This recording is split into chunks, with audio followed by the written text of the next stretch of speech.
This traditional doubleheader. Game 2 will begin about 25 minutes after the conclusion of Game 1. Both the Royals and the Blue Jays are in the same boat. The Royals have played just 13 games. The Blue Jays have only played 14 games.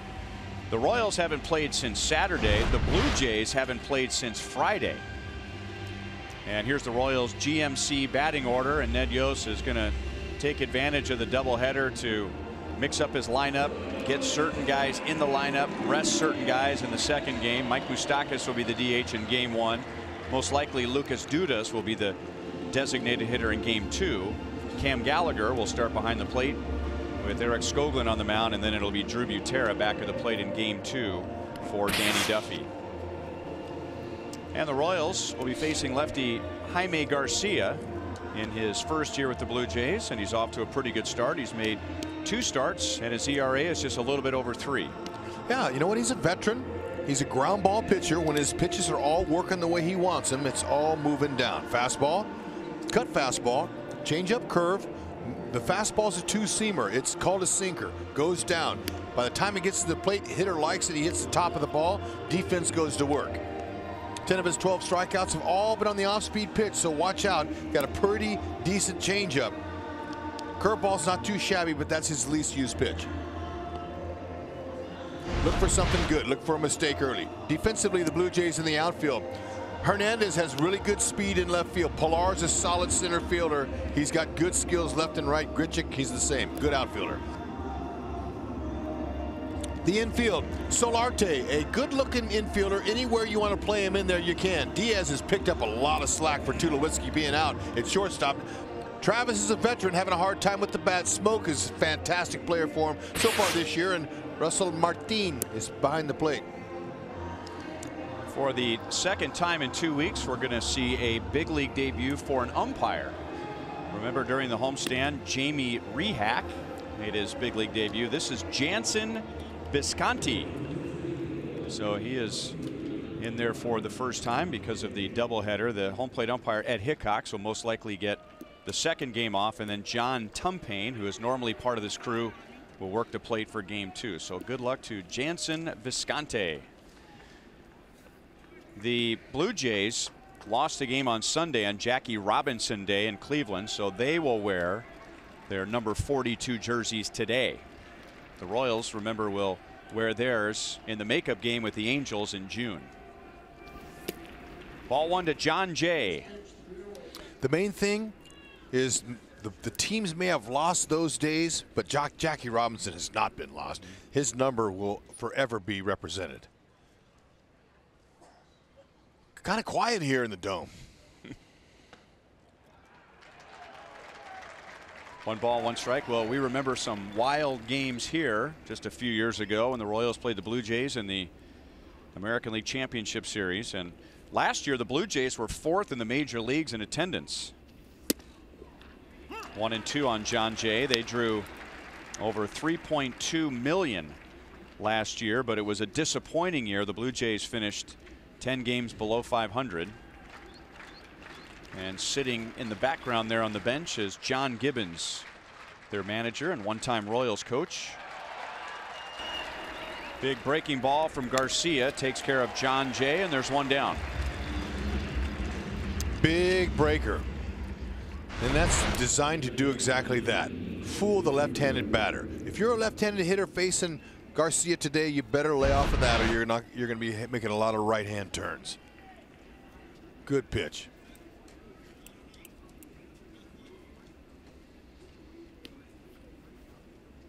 And now Witt, who is at second base.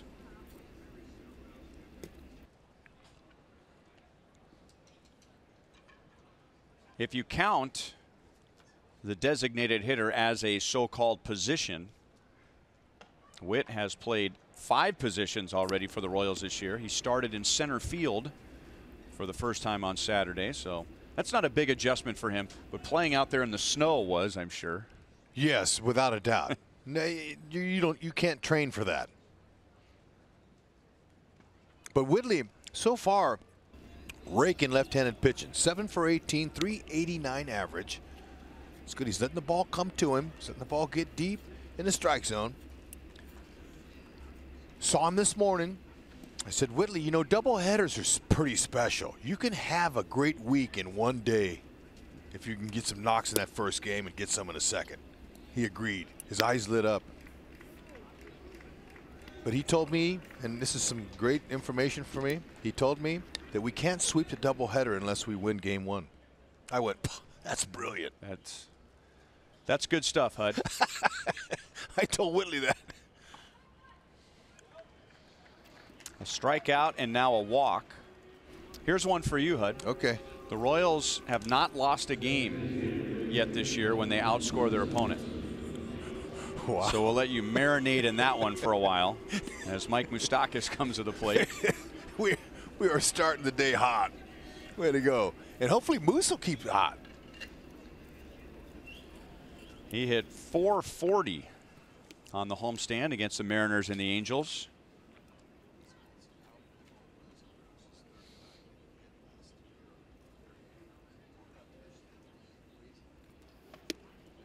Strike over the inside from Garcia. Our Kubota power stats break down his 7-game hitting streak that also included a streak of 5 consecutive multi-hit games, and his batting average went from 174 to 327 during that streak. And I'm sure he will always remember this ballpark fondly, not because that call went his way, which appeared to be right in the middle of the strike zone, but last September 20th, right here in this building, Mike Moustakas hit his 37th home run to officially break Steve Balboni's long franchise home run record. 2 balls and 1 strike. That previous pitch at 90 looked like it's a pretty good pitch for the pitcher, but didn't like it. You know, Moose has no trouble against lefties. Now he's doing okay. 273 this year so far, but 9 of his 38 homers came off of lefties last season. He's looking to drive one here. He's got a good favorable count, 2-1. Look for something up.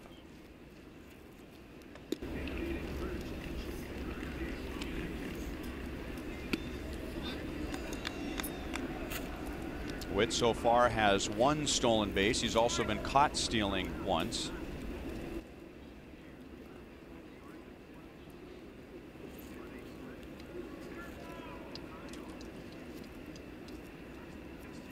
And Witt was going on first movement, and Garcia either was going to first or he made the adjustment after he lifted his front leg. And Witt is cut down for a 2nd time this year, and they're 2 away. Garcia's got his game going. Whitley, he's awfully dirty for the first game of 2. Look at this now. He didn't mean to slide on his back like this, but he ended up getting some dirt all over it.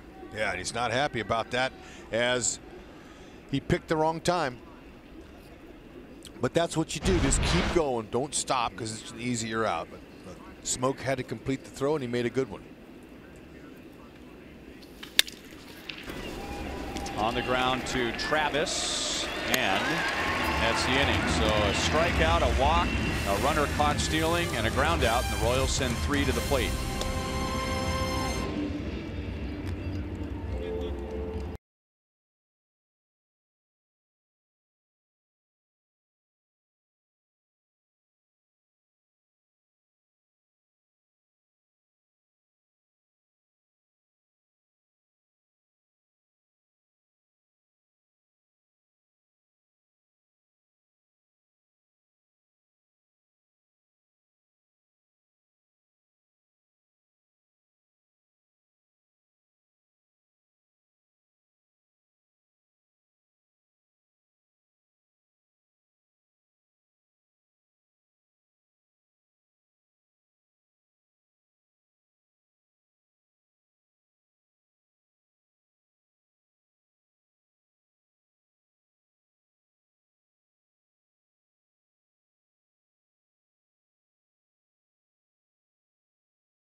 for 5 years. He was let go. He became a Royals coach for 3 years, then a minor league manager. The Blue Jays hired him back, and now he is in his 6th season in that second tour. In our GMC Blue Jays batting order, no Jose Bautista, who's still a free agent, no Josh Donaldson, Kendrys Morales, Troy Tulowitzki. They're all on the disabled list, but the Blue Jays are still 3rd in the league in home runs. And Skoglund throws a fastball for a strike to Steve Pearce. Yeah, you know, you take a collective sigh of relief when you miss those guys, but still, there are big leaguers waiting to fill their spots. So look, there's no easy outs. Steve Pearce, the designated hitter leading off, goes the other way, and the Blue Jays have their leadoff man on. Skoglund's going to have to be careful with the location of that fastball and do his best to work the lower part of the zone. Now, forward around the horn, Royals defense, John Jay in left. Paulo's going to go get him in center. Jorge Soler in right. From right to left, it's Duda, Merrifield, Escobar, Cuthbert, and Cam Gallagher. Cam Ken in back of the plate. And hopefully he will with the bat, too. Teoscar Hernandez playing in left field. Takes strike one.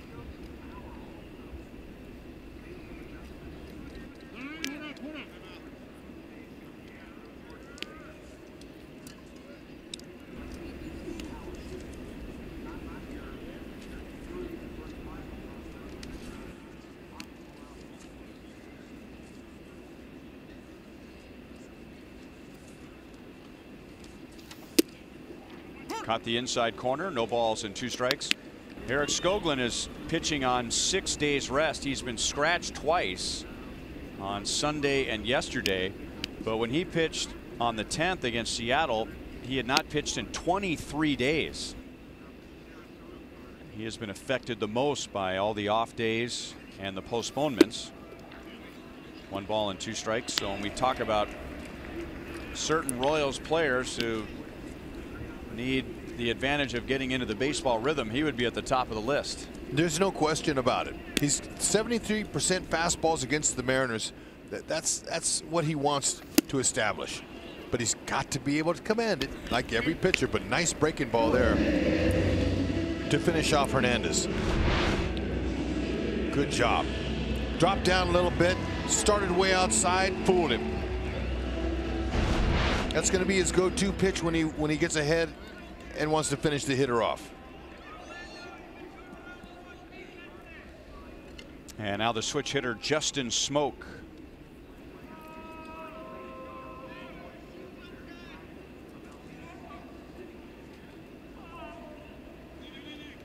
Smoke had a big year last year, his breakout season. Look at that, 15 home runs from 2010 to 2016, an average of 15 home runs over that stretch. And he's a former first-round pick of the Rangers, but it wasn't until he was 31 years old last year that he had the season that the Rangers, then the Mariners, who he was traded to, then the Blue Jays, who picked him up on waivers. He finally had a big season in the home run and RBI category. Right to Paulo Orlando in center field. Pearce was halfway, so he's back to first with 2 down.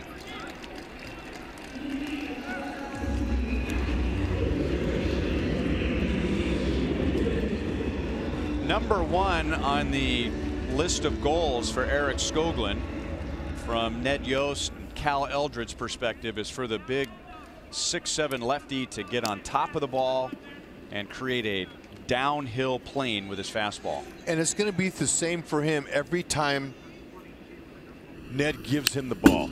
Okay, he has to be able to utilize the 6'7" frame and to be able to create angles, different angles with that pitch, because you saw how many times he used it against the Mariners, 70% of the time, in order to have success. Now that was his goal against the Angels when they were back at the K that day that they got colded out.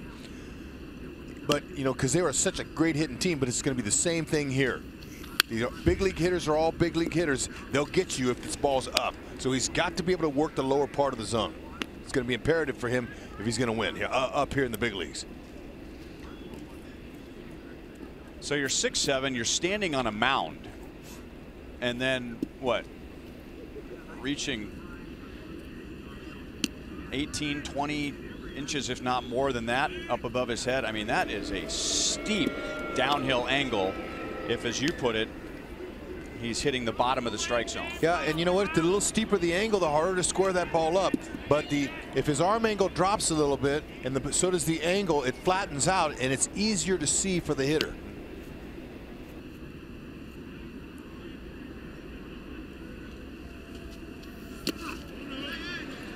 One ball and 2 strikes.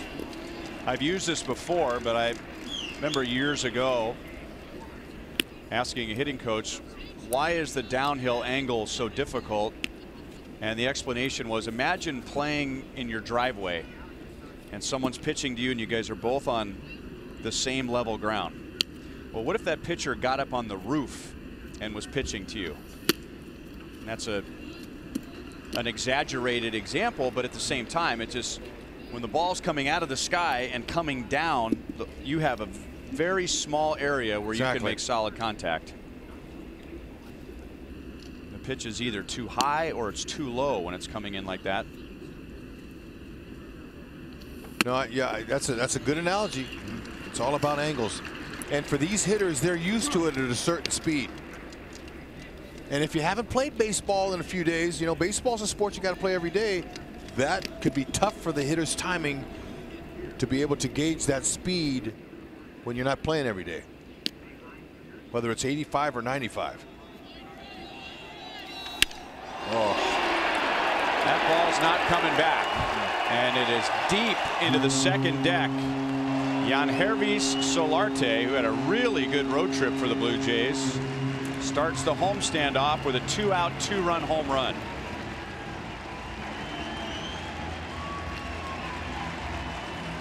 He's excited, man. He's doing cartwheels around the bases nearly. Good for him. He jumped on it early. Looked like a changeup to me. Let's see again. No, it was a heater. It was a fastball that did not have the angle we were talking about. See how flat that is? That's a flat fastball at 91, and a big league hitter is not going to miss it. And if you catch the back underside, you get to trot around the bases. Solarte is in his first year with the Blue Jays, and he's going to get some time at third base with Donaldson on the disabled list. That's the pitch the Royals are talking about right there. And you mentioned Solarte like he was dancing around the bases. The first thing that comes up in describing him is his energy. Good comeback for Skoglund after the home run. He strikes out Martin on 3 pitches, but Solarte goes deep, and Toronto leads 2-0.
1-0 or 2-0 here at Rogers Center. Joel Goldberg down by the Royals dugout, and some very good news in our University of Kansas hospital injury report. Salvador Perez, he is 2 games into his rehab at AA Northwest Arkansas.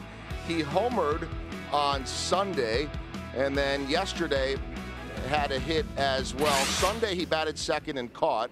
Yesterday he batted second and DH'd. And so now the question is, when will he be back? And guys, talking to head trainer Nick Kenny, first off, they're getting great reports because the team's physical therapist, the Royals' physical therapist, Jeff Blum, is with him. So that's a very familiar face that can work with him, that can communicate with him, that Salvy's comfortable with. They know they're going to get accurate reports.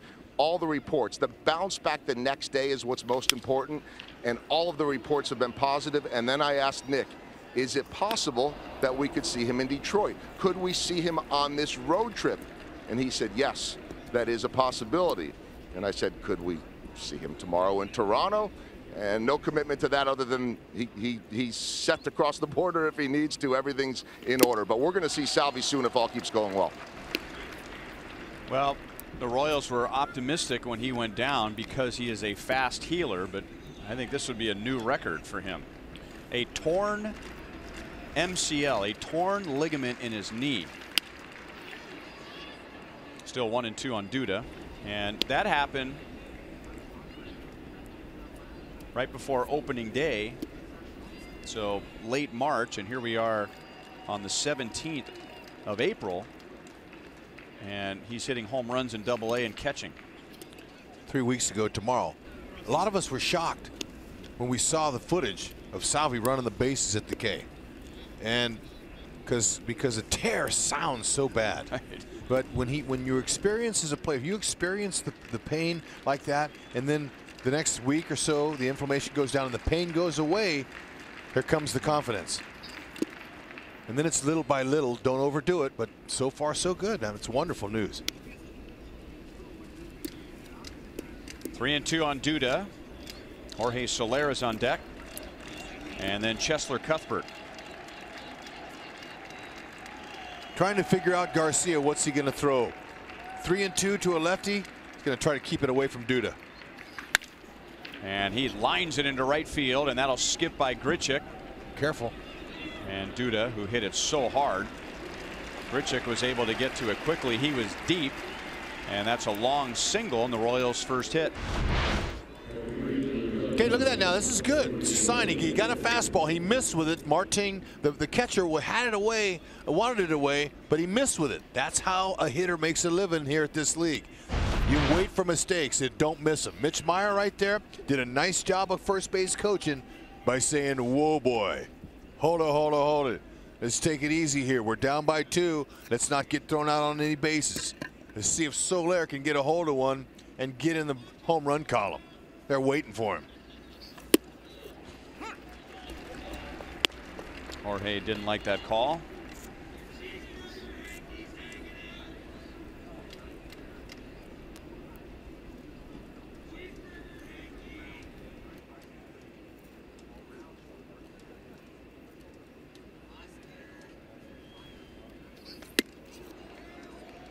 One ball, one strike. The Royals got a 1-out walk to Merrifield in the first inning, but then Garcia caught Merrifield trying to steal second, and then Moustakas grounded out, so he faced only 3. And now he's behind Soler, 2 balls and 1 strike. 4 for 12 to start the season off of left-handers is Soler. He wants that one mistake that he can turn on and get confident with the long ball. He's got to check in sooner than later so he can get hot. They really need his production. He's got 1 ribby. Cracked his bat, and it drops for a base hit. Pilar, who's an outstanding center fielder, was charging aggressively, and he is not afraid to sacrifice his body in a dive, but realized he had no play, and the Royals have 2 on and nobody out. Garcia jammed him. That's okay. Jam shots work when they fall in. They don't when they catch them.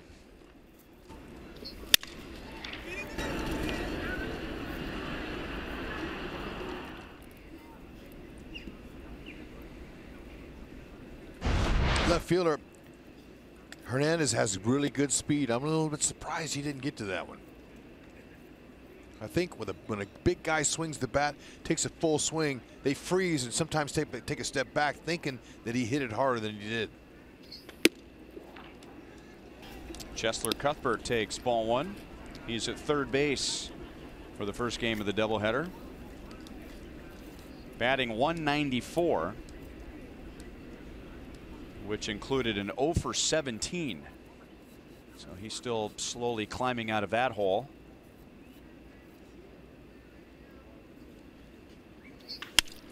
Grounded into left field, and Duda will be held there, and the Royals have the bases loaded with nobody out, and Paulo Orlando coming up. Fantastic. Now Cuthbert will tell you, I would have liked to have done more with this than a lousy single, but you know what? It's because it's down and in. He wasn't able to get to it to lift it, but he's still able to get a productive swing on it. Duda, watching the ball the whole way, knew he had no chances, hit too hard.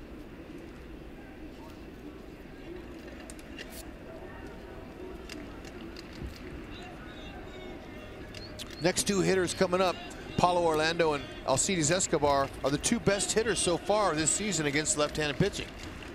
We all know the Royals are struggling with runners in scoring position this year, but this is a good opportunity here for him to get on the board. And Paulo grounds it up the middle, and the Blue Jays get two. The Royals get a run. It is 2-1.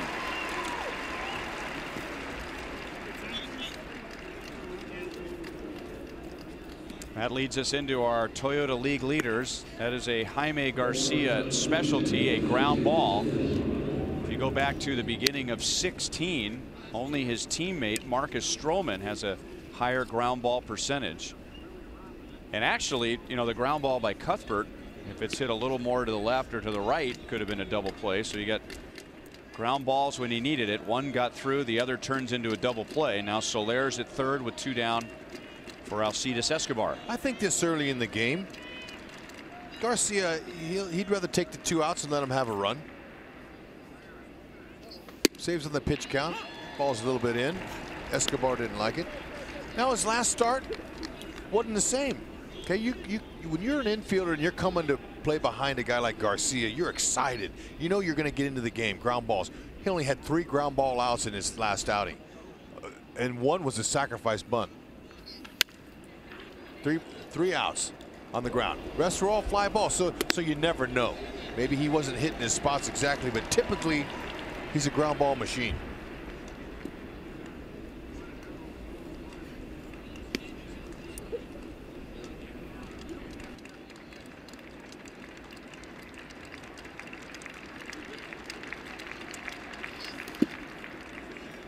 Martin just saved a run, perhaps. 1 ball and 2 strikes. Soler's at third with 2 down.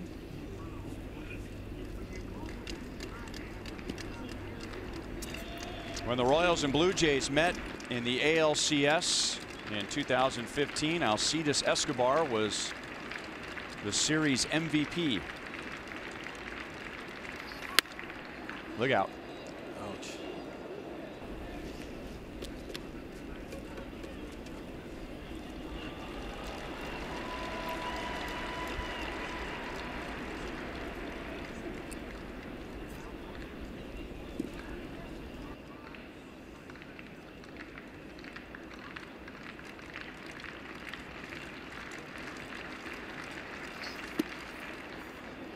Did it get him on the foot? Esky's limping. I didn't see Ed Hickox throw his arms in the air, but now he points to first base. So Escobar down in the count 1-2, gets first base. Well, you know, Esky, he's not going to fake that. That ball hit him and then bounced straight back towards the pitcher, so that hit him squarely.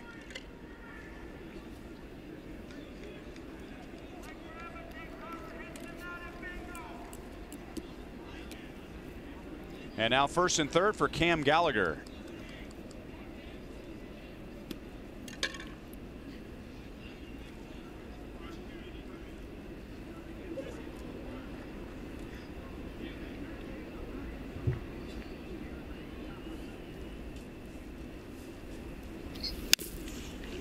fouls one off of his foot.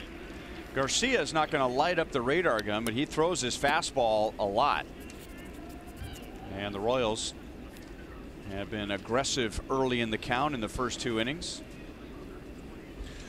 But being a sinker ball pitcher, if you try to pull him, you know, you better get a good piece of it, because he's going to, your right-handed batter is going to pull it to the left side of the infield. A good approach is to think opposite field if you're a right-handed hitter off of him. Now another nice block there.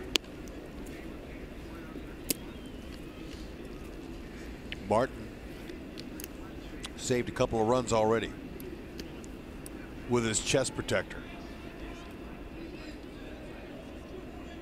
He wears the gold.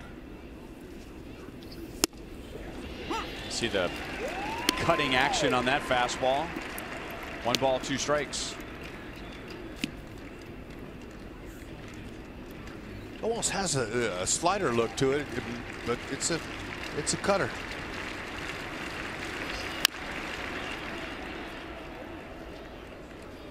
You can see even Martin, who's probably still getting to know Garcia. This is Garcia's first year at the Blue Jays, is getting used to the movement of that pitch. He had to react late 2 pitches ago on that cutting fastball. He's a solid catcher, veteran, been around, knows how to catch. He's going to try to get him with a breaking ball in the dirt. And it hung. Oh. And Gallagher pulls it foul. Nice grab by a Blue Jays fan who brought his glove. If you're thinking right center, you stay away from pulling this ball, but it just looks too good, and he's way out in front of it. If you wait a click longer and put that swing on it, you're going to put it in play somewhere in the middle. It's hard to wait. Really, one of the most difficult things to do. Still 1-2.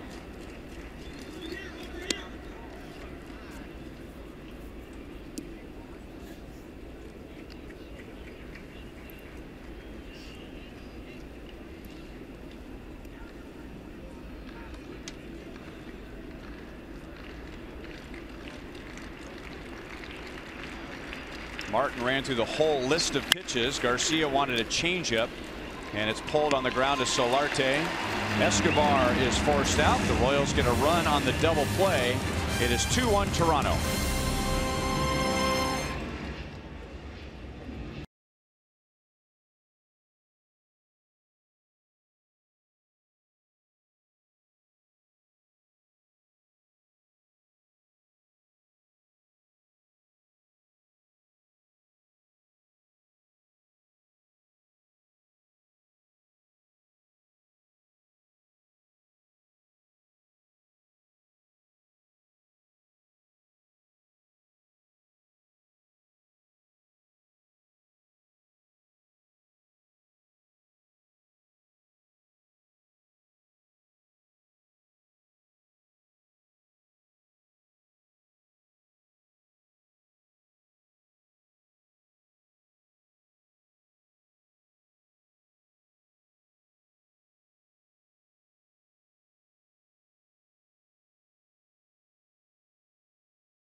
A game has been lost here with the Royals in town. This was opening day in 2001.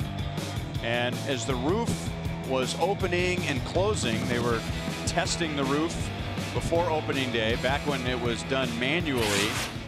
And the roof, a couple panels crashed into one another. Debris went flying everywhere, and it was postponed.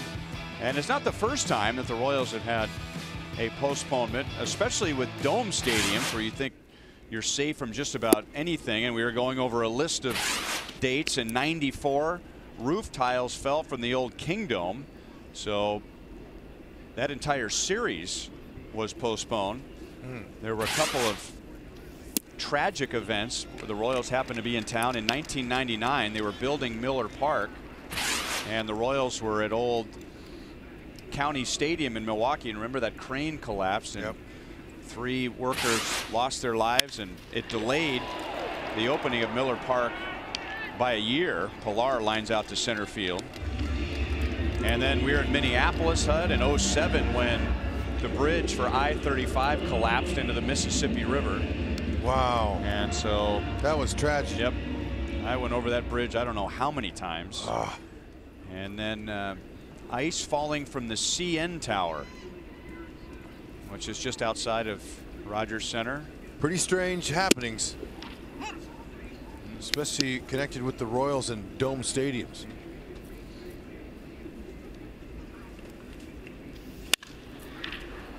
Aledmus Diaz fouls it away. No balls, 2 strikes. So Diaz is playing it short with Troy Tulowitzki on the disabled list. Tulowitzki had surgery on both of his heels. He had bone spurs in both heels, so he had those removed before the regular season started. And well, he was on a Hall of Fame path, wasn't he, Troy Tulowitzki, and has just been hit one injury after another, going back to his last few years with the Rockies and now with the Blue Jays. Yeah, but you know, you have to really respect management here for seeing the potential.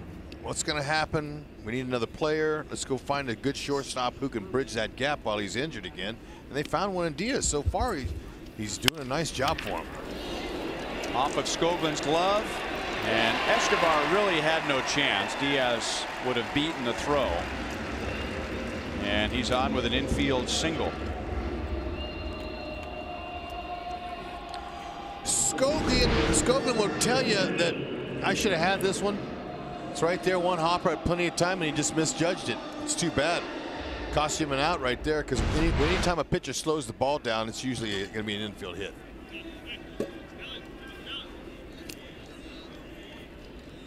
And now Eric wants a new baseball before pitching to Randall Grichuk, who's off to a bad start, hitting .071. He has 1 hit in his last 37 plate appearances.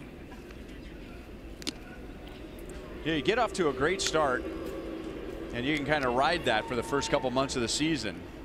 But you get off to a start like this, and sometimes it'll take an entire season to dig out of it. Yeah, you never want to start like this. Drilled to center field. Paulo got a good jump, and that stings even more when you have 1 hit, and now your last 38 plate appearances, when you hit one right on the button and it's an out. That's deflating. But you know, you keep doing what he's doing, running back to the dugout, keep your head up. Paulo with a nice play here. Good judgment play out there. Made it look easy. That ball was tough to track, especially with the roof and all the squares and triangles up there in the steel structure. But keep your head up, because Grichuk, you know, he knows he can hit. So do the Blue Jays. That's the main thing. And now Devin Travis takes outside ball 1. He's off to a slow start. He is 3 out of 38.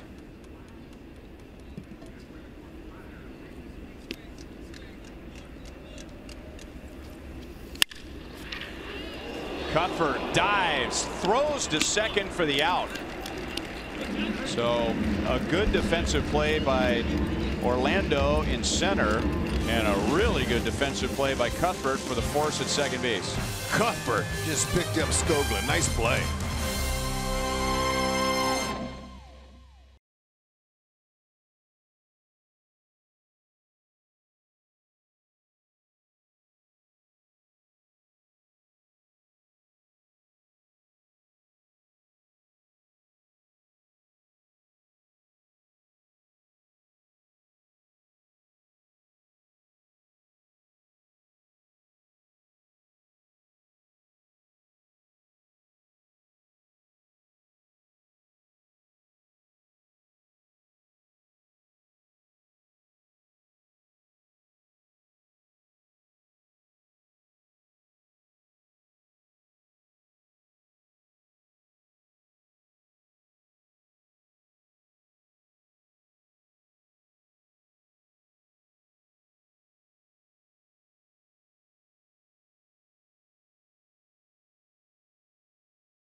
Built for Baseball, brought to you by T-Mobile. How hot is Bryce Harper? How about a break your bat in half home run to right center field in New York, number 8, which leads the majors. HUD, I've seen in person at least one for sure, and I've seen replays of others. A broken bat home run, a broken bat in half home run, that might be the first for me. Yep, might be for me too. Pretty impressive. That young man, he is on a mission, and to help his Nationals get deep and finally get to a World Series. That's his mission. I hear him say that. That's the right thing. But keep in mind, he's a free agent in the offseason. He's going to be one of the top players out there. Great strength. Now, I once saw Don Baylor check his swing and snap the bat in half. On a check swing? Yeah, just on a check swing. No contact or nothing. His hands started going forward, and he stopped him real quick, and the head of the bat fell. Broke it in half. A tremendous display of strength in your hands. So these ball players, they're amazing how the hand strength that they have. That's the pitch that struck out John Jay with the count 1-2 in the first inning. A breaking ball down and away, but the veteran hitter and teammate, one-time teammate of Jaime Garcia, wouldn't go for it this time.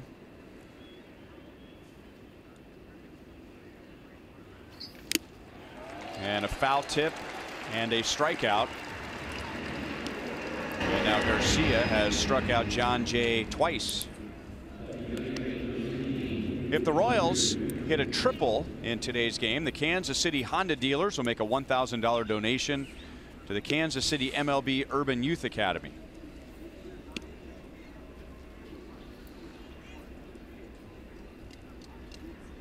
It's not a huge triples park. A 375 in the gaps. It's not spacious. Whitley, he'll tell you he'd like to hit one over the fence. Doesn't have a home run yet this year. You might get a triple down the right field line if it kicks just right, and your Merrifields have his kind of speed. And even though it's turf, this turf, the ball doesn't move on it like the old AstroTurf. It's more like grass. The so-called blades of the turf are longer than the old AstroTurf, and there's all those ground up tires and shoe soles in there that'll slow the ball down. And doesn't bounce like the old turf from the 70s and 80s. They used to really bounce like a Super Ball. The ball would have a big effect, but you can see there. That looks like grass. I mean, that doesn't look like turf, awesome? Does it? You can see those little black patches there. That's the old ground up tires. Witt is down on strikes, and now Garcia has struck out 3. Yeah, looks like home plate umpire Ed Hickox's zone a little bit wide here, but look, that's just a sign to the hitters with 2 strikes on you, better expand your zone. Whitley thought that was in.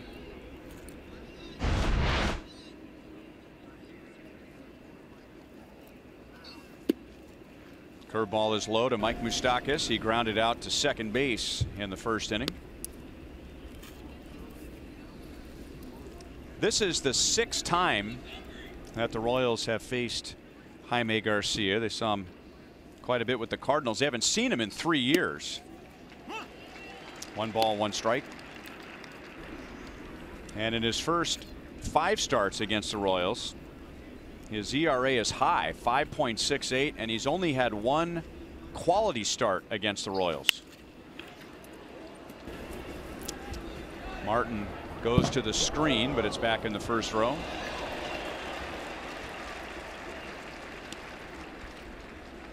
Garcia was a 22nd round pick of the Cardinals 13 years ago.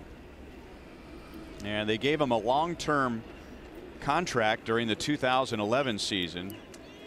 And the timing couldn't have been worse, because right after that he had all kinds of shoulder problems and just could not stay healthy for a full season.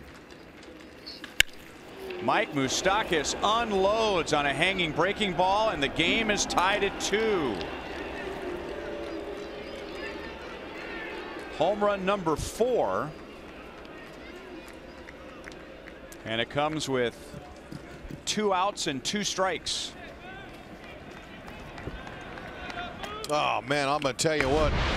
We talked about it last time. Moose was up. 9 of his 38 homers last year was off of lefties, and it's because of pitches like this. This was a pitch that you would say was a mistake. A hanging breaking ball. 81. Moose waited on it nicely. And some of Moose's home runs this year, at least 2 out of the 4 now, have come on breaking balls and off-speed pitches. He really is sticking those off-speed pitches when they miss. He's not missing them.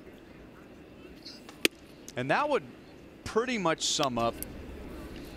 There are more examples in this, but I think that the most obvious difference between a younger Mike Moustakas and the Mike Moustakas the last 3 years is his ability to take advantage of mistakes. And instead of fouling a pitch off or taking a mistake for a strike, fewer mistakes are getting by Mike Moustakas. 2-1 on Lucas Duda. You know, that little accident that happened to the player's bus with the ice coming off the bus in front of him and it busted the windshield and everything. You know, I talked to Moose yesterday about that, and he was like, you know, my eyes were opened. That was close. He goes, a lot could have happened bad for our bus there. The bus driver could have wrecked. He could have lost control of the bus because it was traveling at a high rate of speed. And he said, you know, perspective. I got a little perspective about being thankful and being happy to come out and play. And as you saw Moose come in the dugout with a big smile on his face, you know, sometimes those things in life that happen can be a good thing, especially since nobody was hurt. Now Lucas Duda into the corner. Fair ball off the facing of the second deck. So Mike Moustakas and Lucas Duda go back-to-back with 2 outs and nobody on against Garcia, and the Royals take the lead. Shocked the house. The Royals in last place in home runs all of a sudden are back-to-back jacks from 2 left-handed hitters, and they weren't walking either one of them. Duda's on a line. That ball was out of the yard before he left the batter's box. Great swing, and Moose and Duda the only Royals with home runs. Doing it again here, carrying them. Man, they are all of a sudden starting to get to Garcia. Moose's home run left at 108 miles an hour. And Duda's was 114. 114. That was not walking.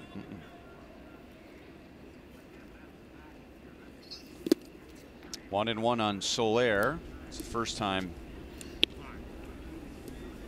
I was going to say the first time any Royals have hit back-to-back home runs this year, but since Moustakas and Duda are the only ones who have hit home runs, yeah, it's the first time Moustakas and Duda have gone back-to-back this year. 2-1 on Soler. Maybe it'll carry over to Soler.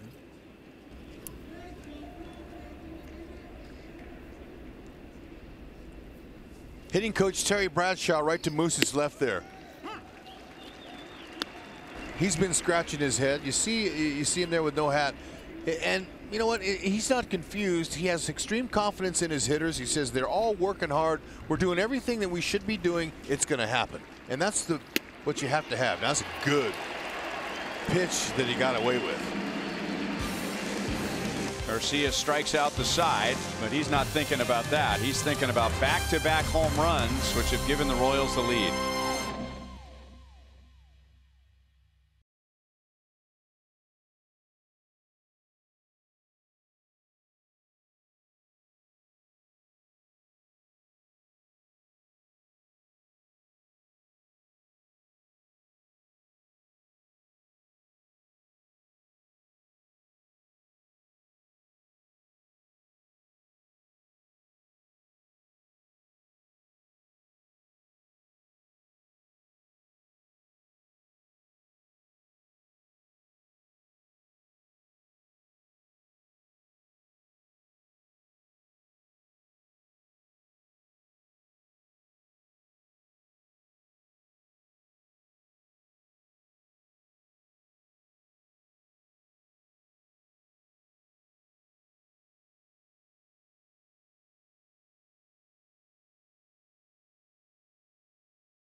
Kansas City is brought to you by Jeep. Get great deals on the Jeep brand lineup at the Jeep Spring Sales Event. And by Steel Outdoor Power Equipment. Pick your power, fuel, or battery with Steel. Search STIHL. That picture of the city, it's a beautiful place up here. Even when the snow's on the ground and there's ice everywhere, it's still beautiful.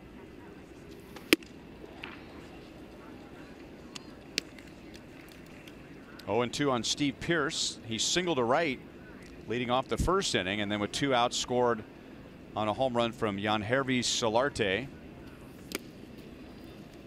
1 ball and 2 strikes. Cam Gallagher, you could see him saying, hey, Skokie, come on now, let's hold this lead here. Keep the ball down. We got to keep it away from their barrel. Got a little loud last inning. Some hard hit balls off of Skoglund. He's going to have to keep his spot, keep his ball down, and follow the lead of Cam Gallagher. Good pitch.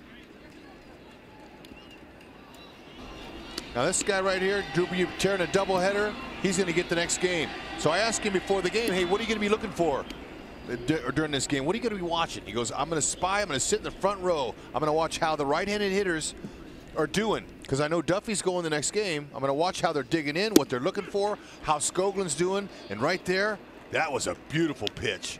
He was able to put that changeup right where he wanted it on the outside part of the plate. Cam Gallagher is working with it nicely here. He's got the lead, keep it. Pearce thinking it's off the plate in a way, it might have been, but he's got to go. But Buteras said he looks at everything. Doesn't just focus on one thing, but he's kind of gets a little head start on next game by watching the left-handed pitcher Skokie against their hitters. That are the same kind of guys are going to be in there against the left-hander Duffy.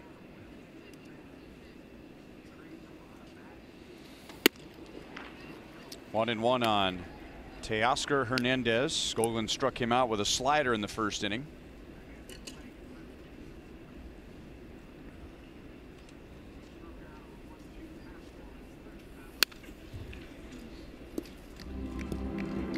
One and two.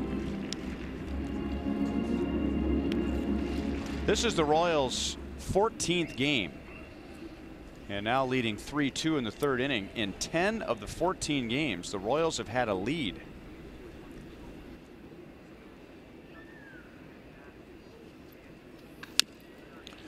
Six of those leads have turned into losses, but if you're looking for reasons to be optimistic with the Royals' 3-10 start, is that they're not getting wiped away early in games. In fact, they've had the lead more times than they haven't had the lead.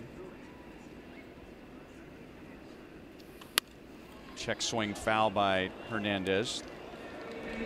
Royals, Terry Bradshaw, Ned Yost, Dayton Moore all feel like the at-bats have been quality. Haven't had a whole lot of success so far with runners in scoring position.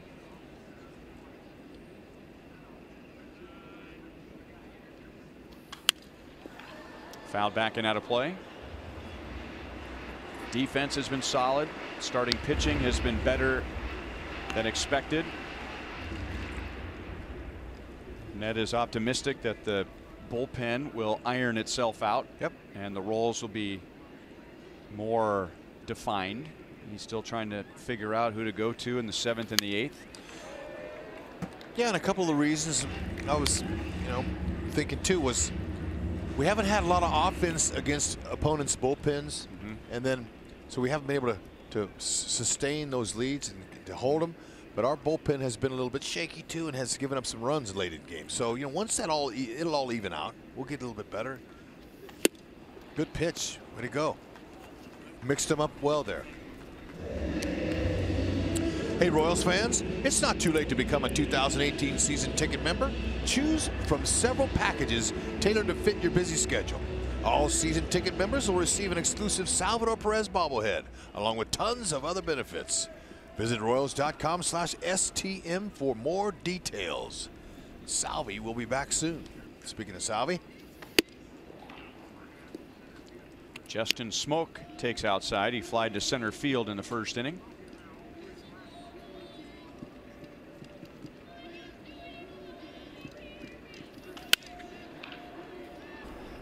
1-1. There's a nice grab.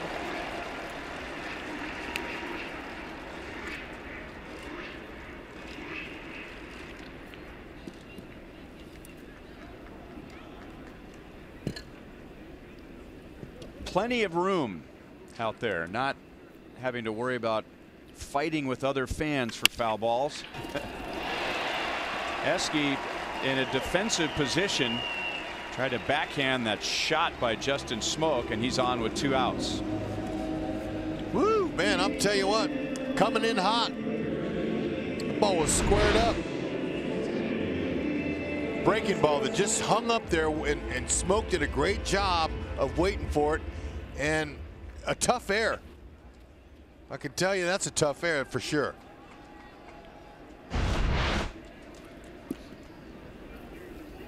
Might want to write that down in pencil. Thank you. That's a base hit all the way. 2-hop screamer.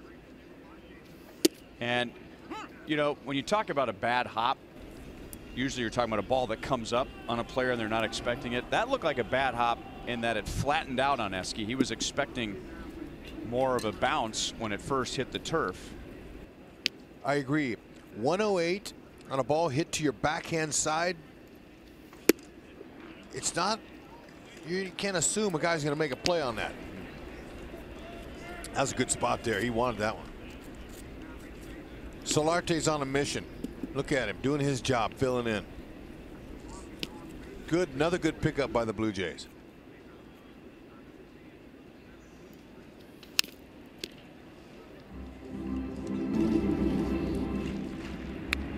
He's an easy guy to pull for. Spent a lot of time in the minor leagues.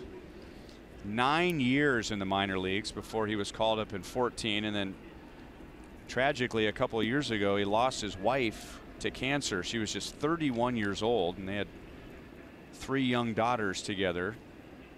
Juliette was her name. 2 balls and 2 strikes. And so, I mean, it's an inspiration to see him smiling the way he is.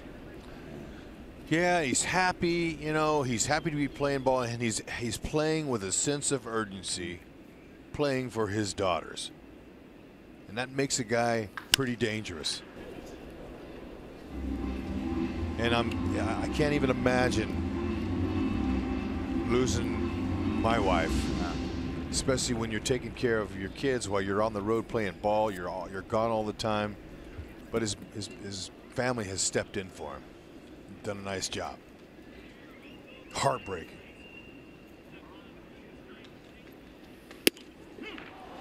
This time Skoglund gets him, and he strikes out the side in the 3rd inning.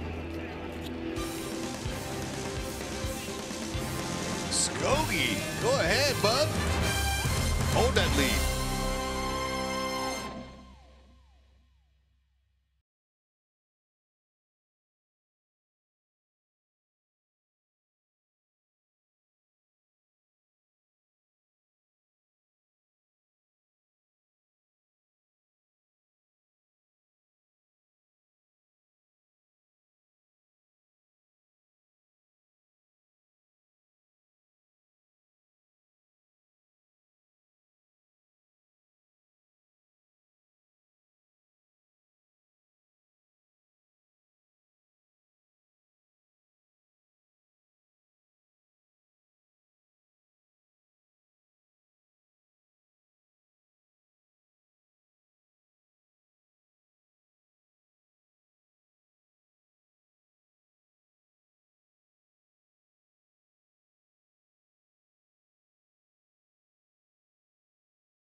Join fellow Royals fans in expressing your creative side at our Paint at the Park event. That's Thursday, April 26th. Enjoy one free drink while following an art demonstration from Pino's Palette in our Hall of Fame pavilion. You can create a one-of-a-kind piece to show your Royals pride before watching the Royals and the White Sox. It's a theme ticket. So go online to royals.com/paint. And if it's nice enough, we'll grab one of them and put them in our booth. That's right. We need some decor in our booth. Cuthbert with another ground ball base hit. This one goes into left center field. He grounded one through the hole on the left side in the second. That's a good way to start the road trip. He's 2 for 2. Missouri Lottery. I'm going to show you a ball right down the middle on the replay here. Watch this. Now, you mentioned it. He pulled one, then this one he went with it up the middle. Both balls hit hard. Scalded.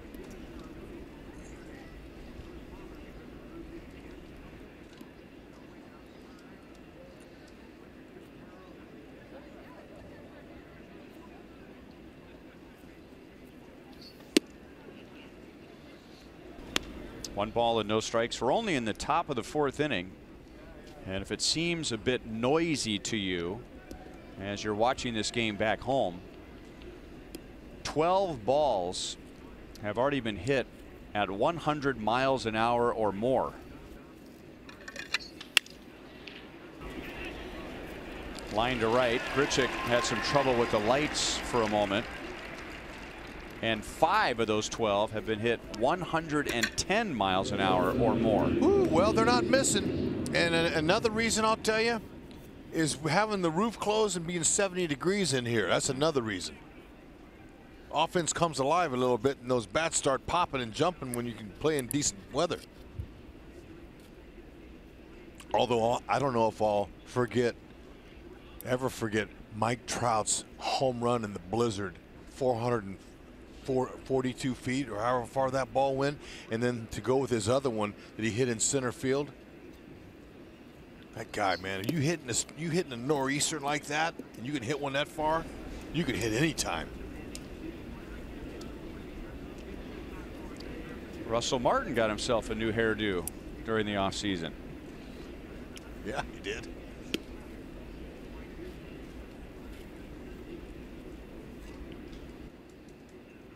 Eske was hit by a pitch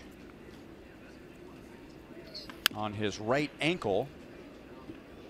He was down to the count 1-2. And now 1 ball, 1 strike.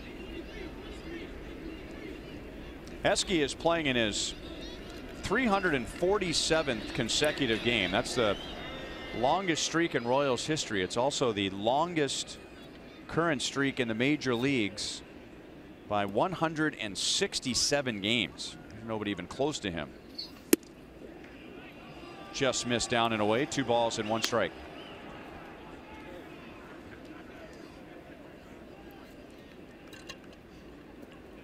It's pretty outstanding, that's for sure. It tells you a lot about how his toughness. Tells me he's physically tough and mentally tough. He's telling himself when he comes to the ballpark every day, even getting hit in the foot like he did in his last time up, he got smoked in the foot. I mean, you know, it hit him square. But having to play baseball with those little things every single day, you block them out and you say, I'm fine, I'm playing today. I'm playing tomorrow too. I'm not coming out. Where some of us, you know, would tape an aspirin on it and hobble around a little bit, and if the manager sees that type of body language, he won't put your name in the lineup.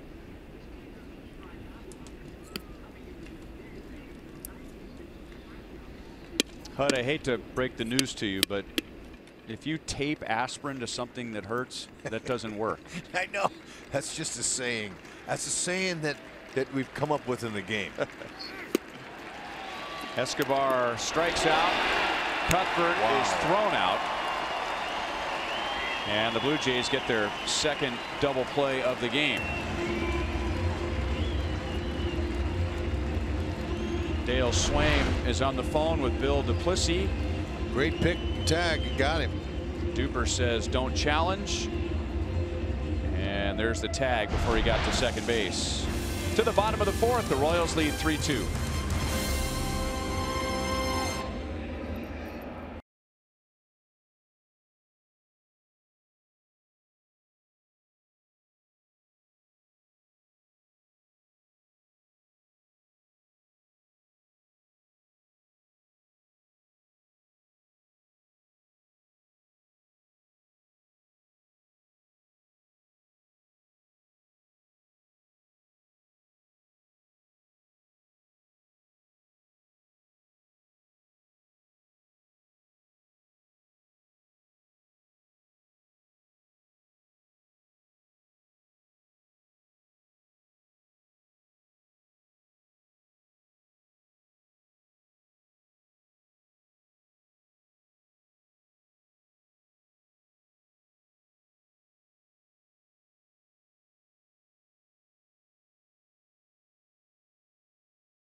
He's one of 3 active position players to make the playoffs with 4 different teams. Name the other 2.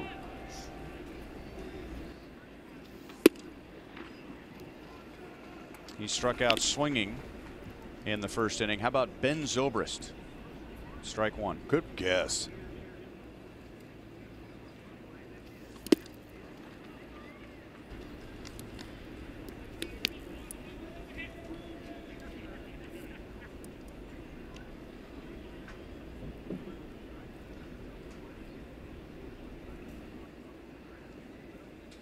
It'll be Martin, Pilar, and Diaz. Skoglund allowed a 2-run home run to Solarte in the first inning. The Royals defense was in the right place at the right time on 3 lineouts in the second, and then he struck out the side in the third, and that was the top of the order. And now Martin is on with a leadoff walk. That is Skoglund's first.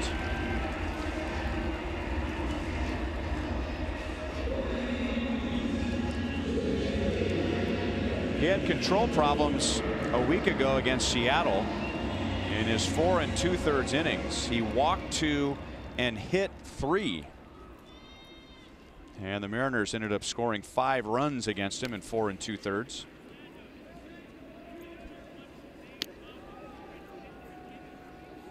And now Kevin Pilar, he had one of those line outs in the second inning, hitting it right to Paulo Orlando in center field.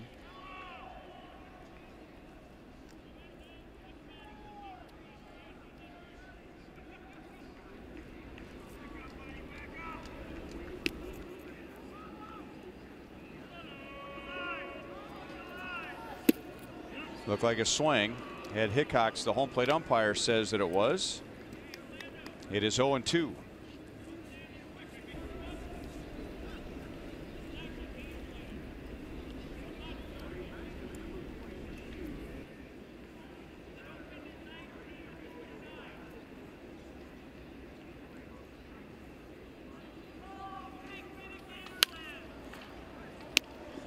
Pilar, yeah, Pilar, he's an aggressive hitter. He had a really nice run on lefties last year, but let's just show you his hot zone. This is hot zone.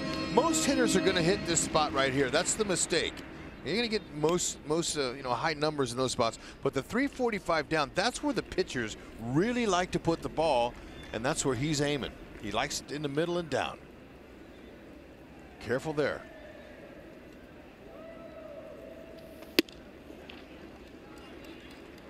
One and two.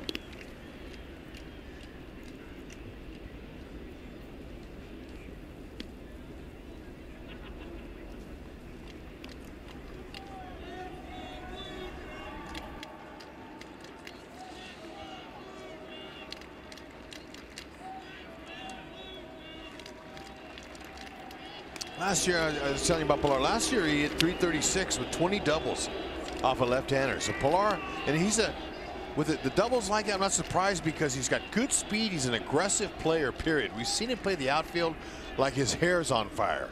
And so he runs the bases that way, too. If he can hit any ball to the left or right of the center fielder, he's going for 2. Oh, my. Pilar was jumping out of the box. Yeah, he thought I was going to hit him.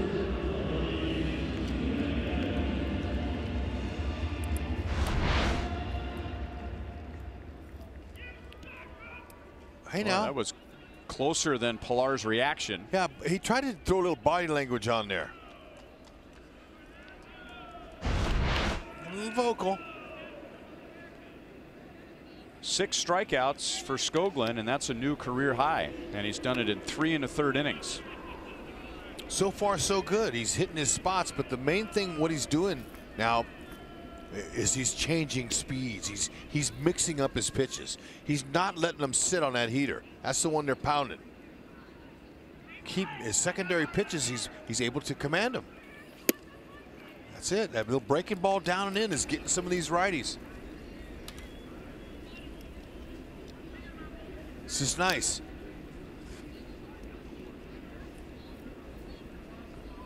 Love to see Skoglund with some kind of success to carry into his next outing. Somehow Lucas Duda caught that ball, and he turns it into a double play. That was a blur off the bat of Diaz, and the end of the inning. Another double play. Watch out. Look at him. Duda. He even tricked the cameraman. He's cat quick.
Here this afternoon, you could say that the guy that got the job done on Sunday night was reliever Blaine Boyer. Here are the pictures of that scary incident with ice hitting the windshield of the Royals' second bus from the airport to the hotel. That was the players' bus, and it was Boyer sitting up front that helped steady the driver, keep him calm, and just assist. But in talking to Blaine yesterday, guys, he said, look, this wasn't me.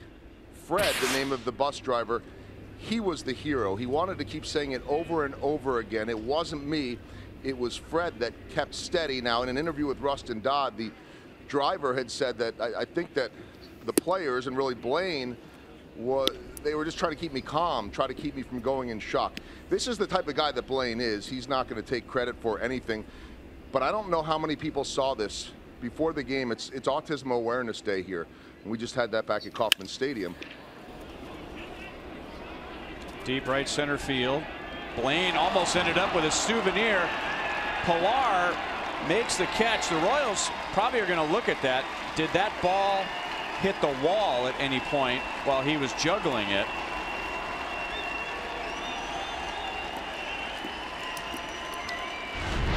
it was definitely powdered. Okay, in and out of his hand. Hey now. I think I saw it hey. over his shoulder. Did it get the wall? It looked like this angle might show it. Let's see. It popped out of his glove right here. Now, does it hit the wall? Yes, there it is. It bounced off the wall. There it was. Okay, Cam, he deserves a double on that. What a tremendous effort, though, by Pilar. Now, you got to place the runner, because if he's called out, but if it in fact hit the wall, where would Cam Gallagher have gone if it was called a live baseball off the wall? Now, the easy assumption is that it would have been a double. So you got a couple of things to review here. Number one, right there, looked like it hit the wall just over his right shoulder. Is right there. They'll consider the catcher hit it, probably give him a double. You know, it's interesting that this right here, the Pilar, as good as he is, he overran it and he caught it right on the dead spot of the glove in the palm. That's always the spot where an infielder, outfielder, anybody who hits it.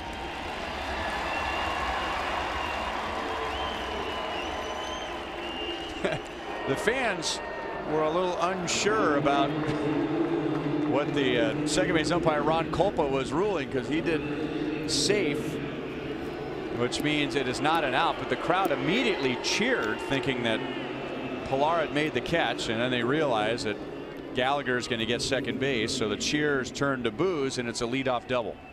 Good for Cam. He earned it. And now John Jay, who is 0 for 2 so far against Garcia. And he bunts it up the third base side. A good bunt. Solarte's throw is late. So a bunt single, and now runners at first and third with nobody out. Joel, sorry we interrupted your great story there by the play of action. Rightfully so. Just to finish the thought, Autism Awareness Day, and a young lady, beautiful voice, they said that it was her dream. She has autism, to sing both anthems at a Blue Jays game. So she came out here, incredible. She sings the American anthem, the Canadian anthem, and as she's walking off the field, who walked over to her immediately to greet her and congratulate her? Blaine Boyer. That's the kind of guy that Blaine Boyer is. No one saw that, or very few did. So it says a lot about his character, and he certainly was there to lend the helping hand on Sunday night as well. Thank you, Joel.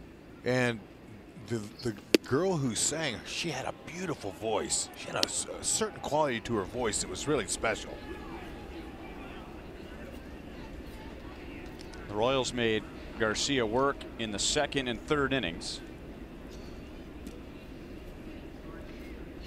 Somehow, some way, they got to find a way to capitalize here. Nobody out, first and third. Got to get the run home at least here. Whitley's thinking about things now. 2-0 count. He's thinking, look, I don't want to hit into another double play, because we've already hit into a couple here. I want to try to look up in the zone, elevate. I want to knock in a sac fly or hit a 3-run bomb. Whitley's due to check in. Look up in the zone here. Take anything low, because that's ground ball material.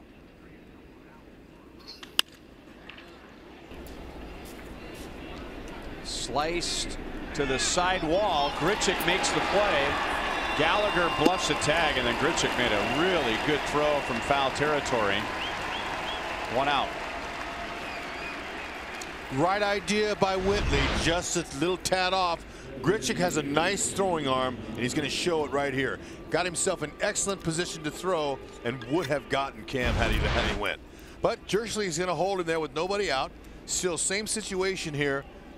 Even more important that Moose not hit into a double play. Don't try to do too much, but look up in the zone again. Whitley had the right idea, just missed him. Moustakas grounded out in the first. That's what Garcia wants here. And then he hit a home run on a 1-2 pitch to right center in the third inning. And he belts one into the corner. Foul. Home run distance. He was just out in front. Oh man, you think the iceberg put a hole in the roof? That shot Moose just hit ripped out a couple of rows of seats. heads up on that second deck there. Man, so many hard hit balls this afternoon. It's unbelievable.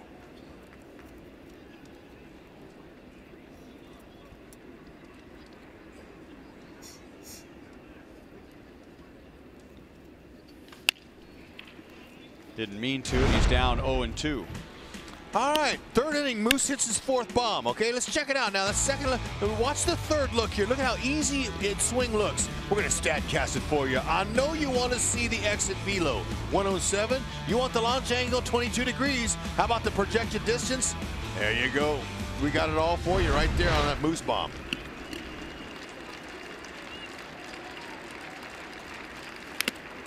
Ooh, that breaking ball stayed up. That's not where Garcia wanted it.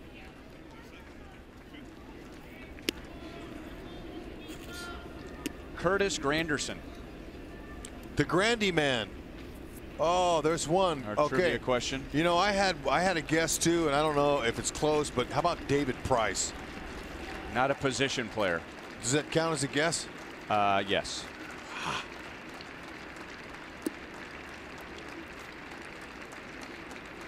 Good call.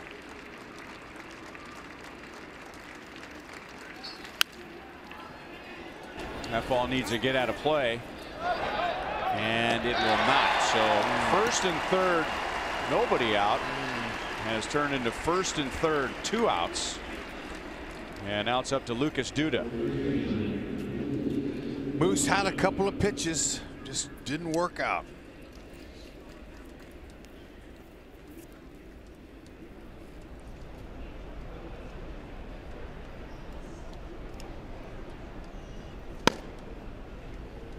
So they're already working now in the Blue Jays bullpen. Sung-Won Oh with Garcia at 81 pitches and 2 down in the 5th inning.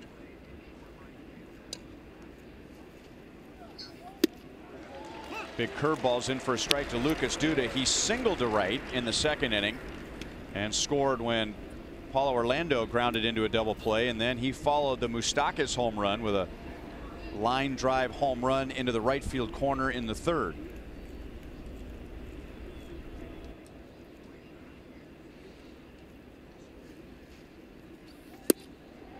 Down and away, 1 ball, 1 strike.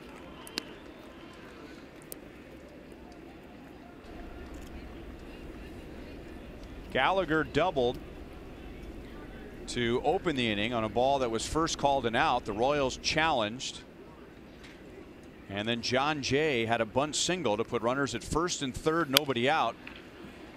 And now it's 1-2 on Duda, and Garcia's 1 pitch away from getting out of it. He got both Merrifield and Moustakas to foul out.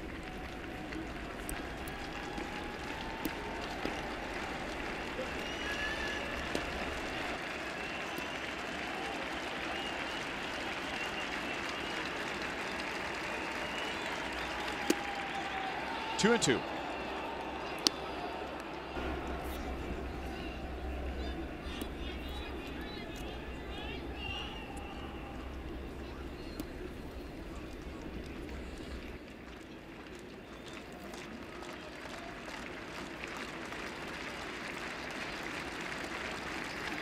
Slider stayed up, and Pilar is there in center field. So Garcia gets out of it, and the Royals strand 2 in the 5th inning.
and he's done it in just 4 innings today. Yep. You know what? I think the more strikeouts he gets, the more confident he's getting. But pitches like that is what's making it happen in this. Everything's off of the plate. Try to get ahead of him. That's the important thing. But as Ned Yost said before the game, he wants Skoglund to work the downhill angle and work the bottom part of the zone. And he's starting to figure it out. He's starting to go steamroll here with confidence. His confidence is coming. He's got a lead here. He's doing his best to hold it. He's hitting the spot, especially with that pitch there. I think it's the breaking ball that's really been the pitch that's working for him the best.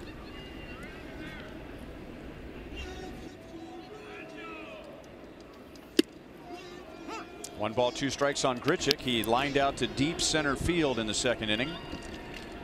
Grichuk, Travis, and then Pierce, the Blue Jays 8-9-1 hitters. Into left center field, and that will fall. And that's a much needed hit for Grichuk, and he'll turn that into a leadoff double. So he hit the first one hard and made an out. That time he got jammed somewhat, but hit it in the right spot.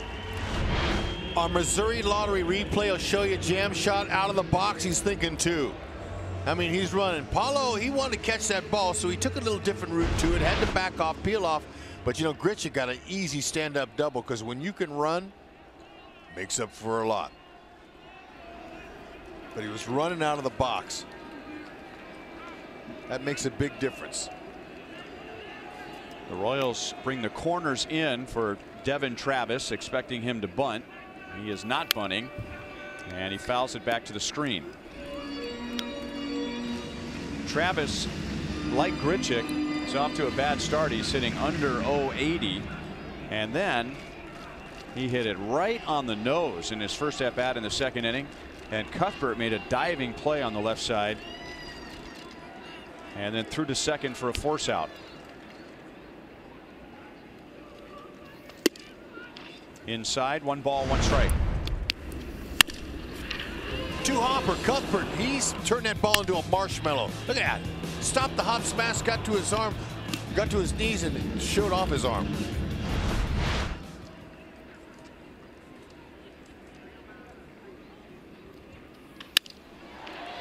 Into deep right field.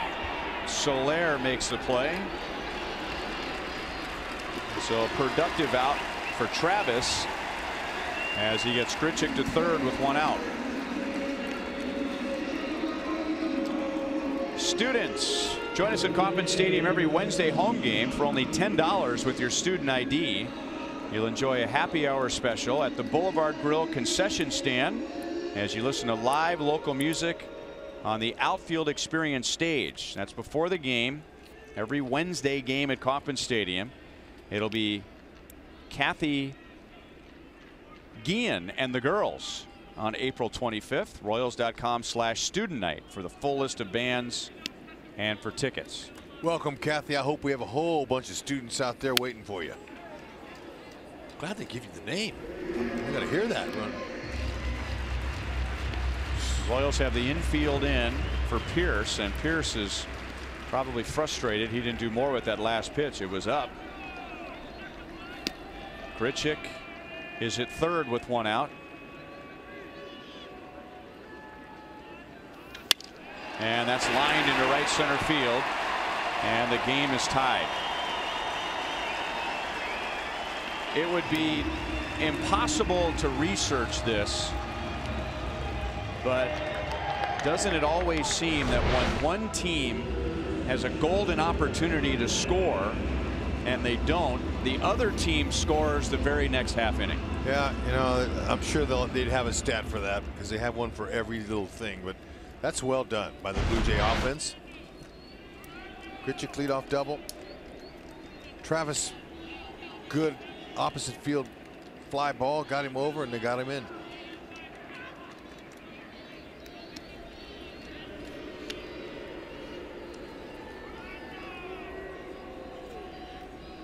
This will be the 70th pitch thrown by Skoglund, and he's pitching to Teoscar Hernandez, who he has struck out twice. And now they begin to stir around in the Royals bullpen. you don't always need a call down there. The guys just can watch the game and they get a feel for what's going on, and Skoglund is leaving some pitches up in the strike zone. And so guys start anticipating a phone call and they start loosening up their legs, and there's a shot into center field off the bat of Hernandez. You could see Blaine Boyer was doing some arm exercises anticipating a call. So the Blue Jays have 3 hits in this inning, 1 out, and that out was a line out. Yeah, and most everything hit hard, and this is a ball there that's right down the middle of the plate, and no chance for Whitley.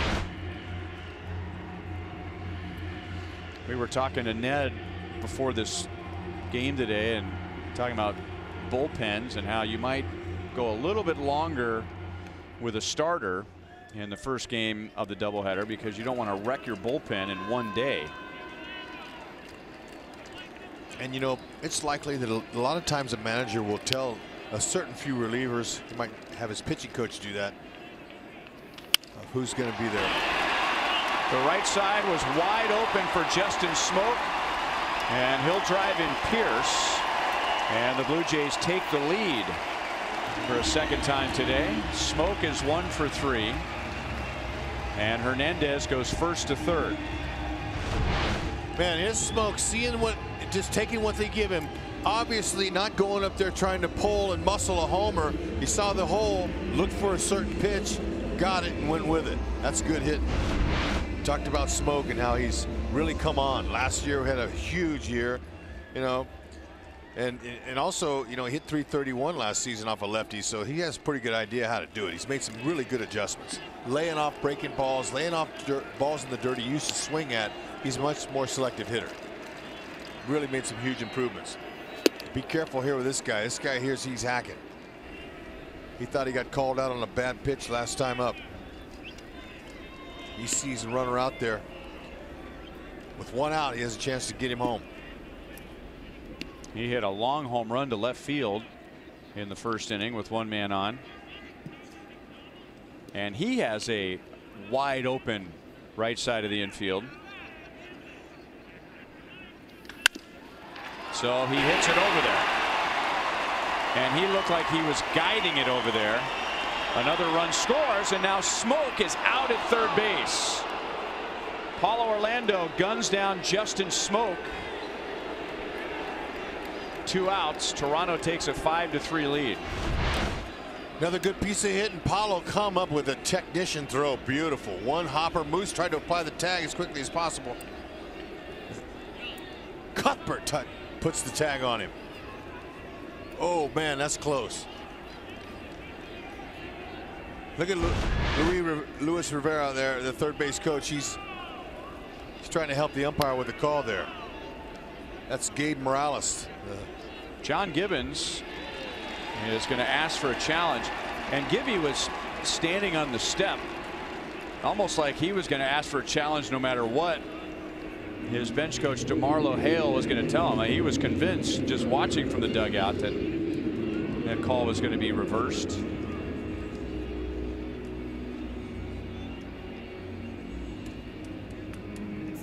The Royals have already challenged a play today and had a call reversal in their favor, and now the Blue Jays Smoke. Where does the foot hit the bag? Has it made contact yet? Tough to see there. I don't think anything from that angle is going to change a call. Or there.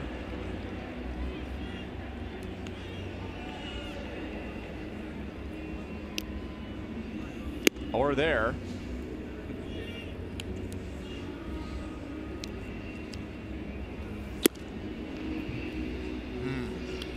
The third base umpire, Gabe Morales, was right there. Yeah. And you see Luis Rivera immediately pointing to the third base dugout. He was even closer than the umpire was. It's a tough one. Here's a good angle.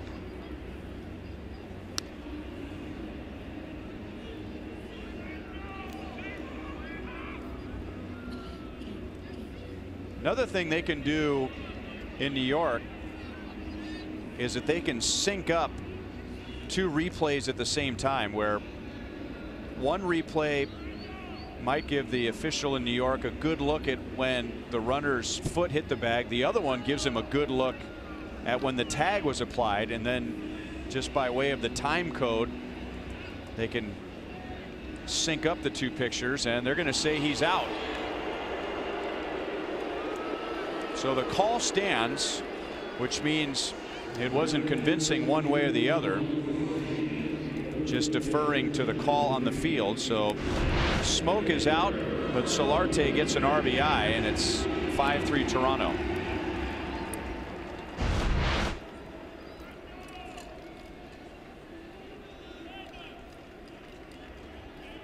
Seems like the Blue Jays are swinging early in the count on Skoglund. I mean, they're hacking those first couple of pitches. Paulo with great technique. I love how he brought the glove to the throwing hand so quickly.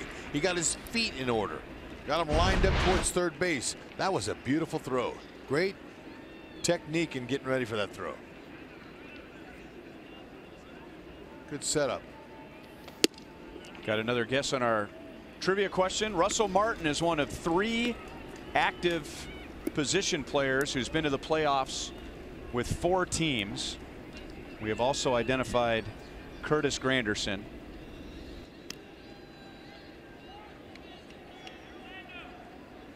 Active. I'm having a hard time today. You got one. Is he in the American League or National League? No hints? No. I'm used to getting This is hints. war. Come on, man. Let's go.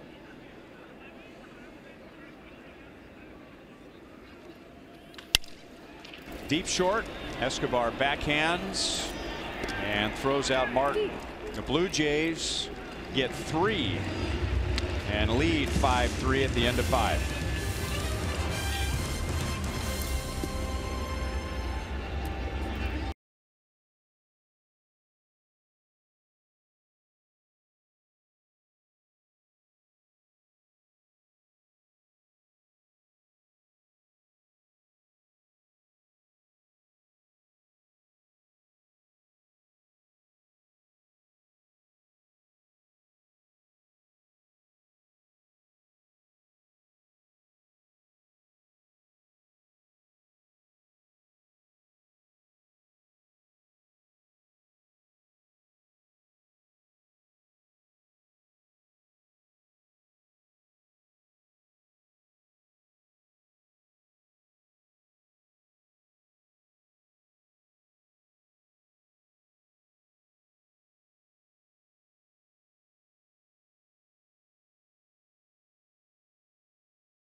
Three scoreless innings where he struck out 4 of 6, and then the Blue Jays just added 3 in the bottom of the 5th. So the Royals are down by 2. Russell Martin and Curtis Granderson are 2 of the 3 active position players to make the playoffs with 4 different teams. HUD, last chance. Wow, man. You know, that's just, without looking at names in front of me, that's how hard to come up with that. 4 different teams. Gosh, I hate to. And my one guess was a pitcher, so I was wrong with that. Go ahead and give him. I'll give it to the truck. Who wants it? Carlos Gomez. Would have never got it. No. In fact, you could have told me it was Carlos Gomez, and I would have said, no, Really? I don't think that's right. Yeah, I would have said, really? Good job. They're buckling down now. The truck wants to get some wins, so we'll let them have it. Oh, is in. Sung Wan Ho, to be exact, our Chevy call to the bullpen.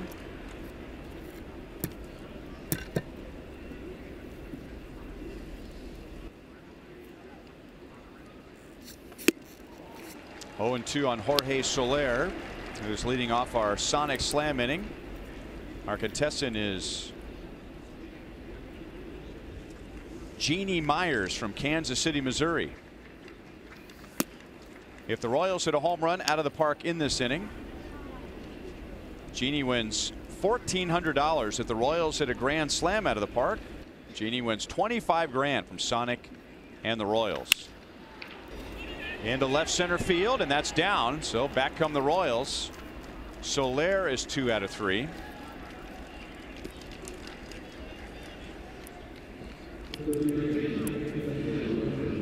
I'm on the board, Hud. Yeah, look at him. Okay. That's a good question. You still today. have a comfortable lead. Well, right? I'm never comfortable. I'm not saying you should mail it in, but I wouldn't panic yet. Never comfortable. It's a long way to go. Oh, this young pitcher here, well, he's not exactly young anymore. He's got a nice fastball. It's pretty straight looking at it today. Straight fastball and a good slider. Occasional changeup. Look for the fastball. That's a straight one. See if you can hit it. Hit one to the wall. Cuthbert staying hot. There it was. Just blew it by him. 92. I could go 90 to 94 with that velocity on his heater. Cuthbert 2 for 2. 2 base hits to left field.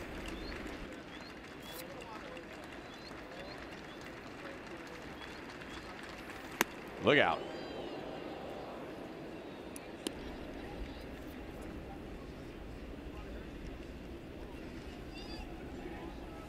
Chesler has a couple of well-placed ground balls for those base hits.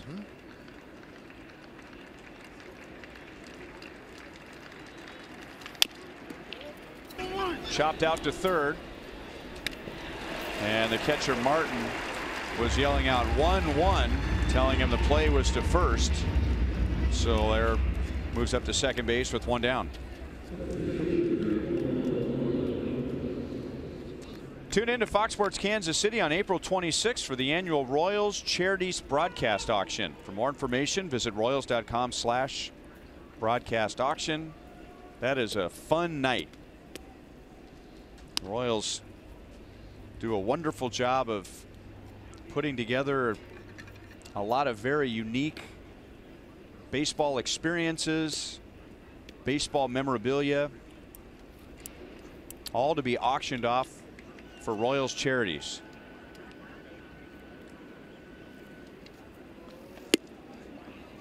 Ball 1 on Paulo. He is grounded into a double play, which produced a run with the bases loaded, and he's also lined out to right. He also has an outfield assist.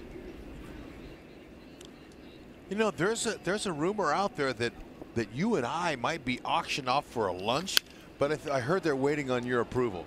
When you heard you had to go out to lunch with me, you had second thoughts. I think I was the first to approve it. Okay, no, I was just kidding.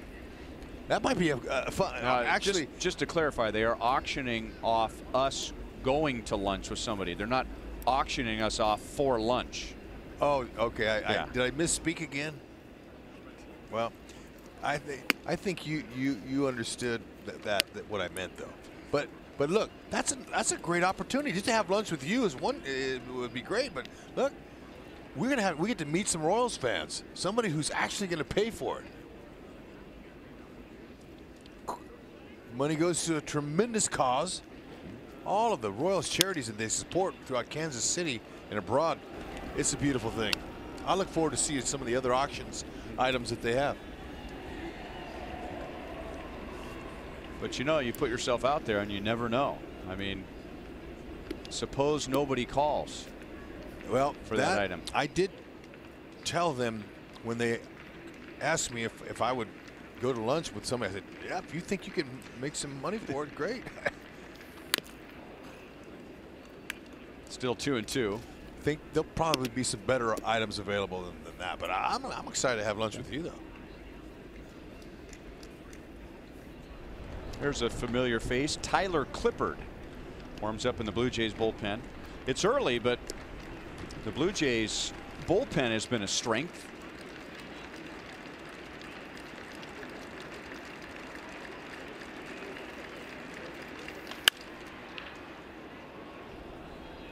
That'll be back into the crowd.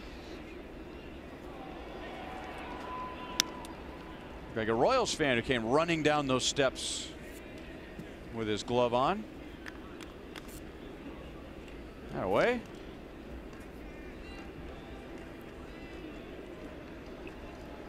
The Blue Jays bullpen has the lowest ERA in the American League.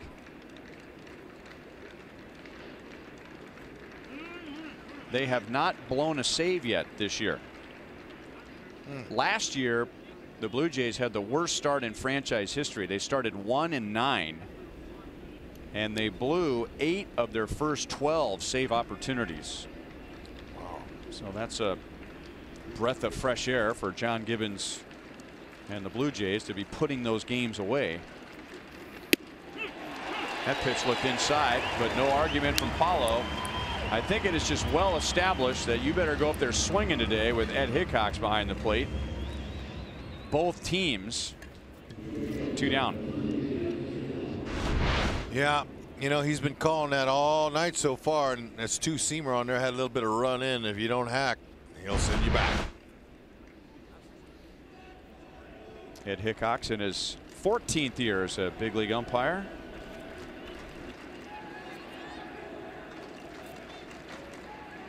And now Escobar with a runner at second, 2 down.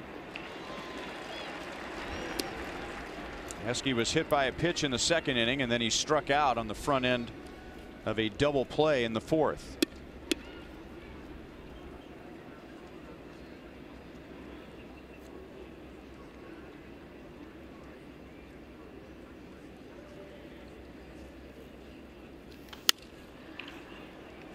Oh, and 2.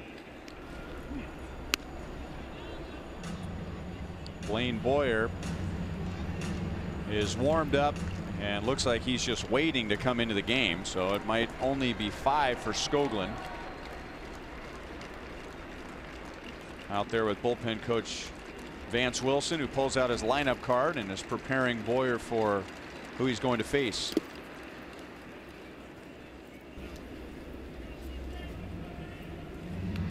And that does not look like a guy who's going back out there for the next inning. No, you know what? Just like his last outing, I think he showed some good qualities today. I think he you know, he's got a career high in strikeouts. He's made some improvements. Broken bat. Diaz goes to the middle and throws out Escobar. So the Royals leave a runner in scoring position. Late arriving crowd. 5-3 Blue Jays.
5-3 Toronto to the bottom of the 6th inning. Pizza Ranch shows us Eric Skoglund's line, and he is frustrated as he heads back to the Royals clubhouse. And even though this is a bottom line business, I thought you made a good point as Blaine Boyer gets ready for the bottom of the 6th inning. He's our Chevy call to the bullpen, and he'll get Pilar, Diaz, and Grichuk. Kevin Pilar takes outside ball 1. I thought you made a good point. You know, that's just Eric Skoglund's 7th big league start. So right now he didn't feel very good. He had the lead. He leaves with the Royals down by 2, but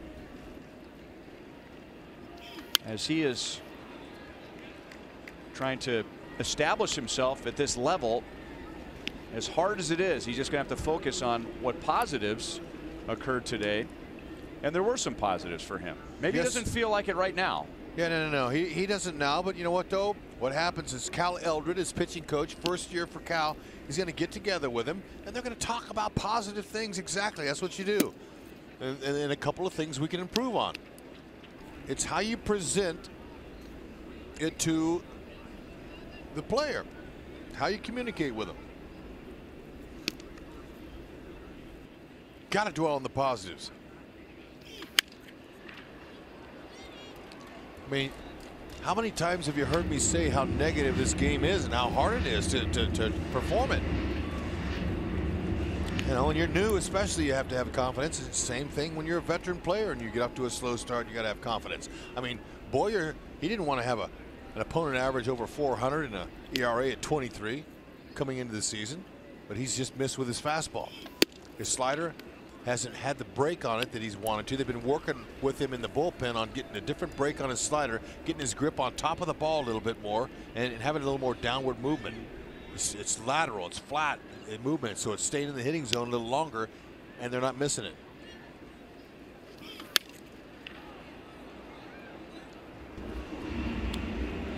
Pilar has lined to center and struck out looking. He was not happy with the called 3rd strike.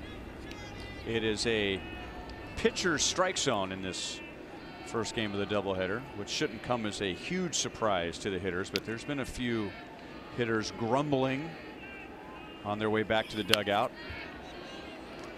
And maybe because of that, you're going to get more swings like that one. A pitch that was up and in and could have been ball 4. Maybe the hitters are going to the plate right now, swinging at pitches they otherwise wouldn't. Yeah, especially with 2 strikes. Expand the zone a little bit. And, you know, you're hoping that if you're Boyer, he hits into, make some contact to hit it at somebody.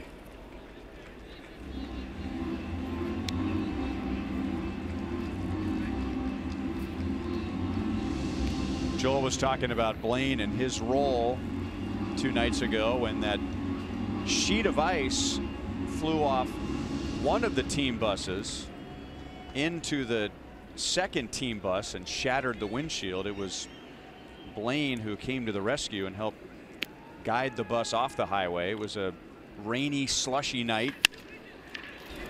Cuthbert plays the second hop and throws high, and it gets over Duda and goes back into the crowd.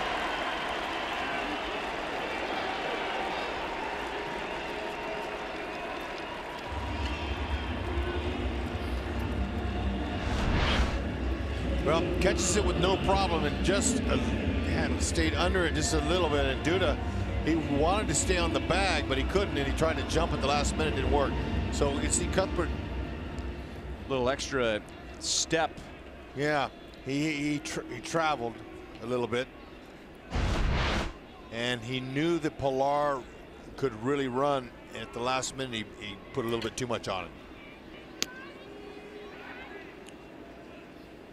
And now Diaz.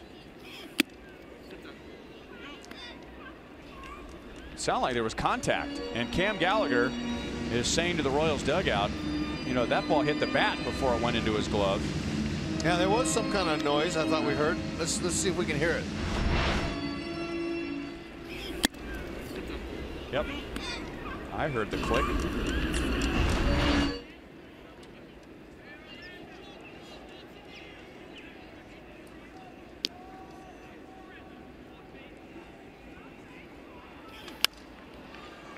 That'll be out of play.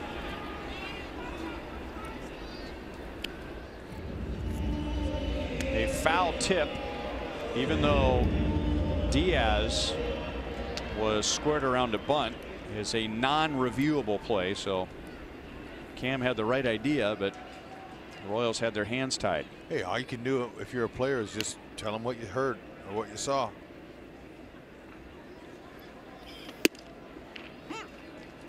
One and two.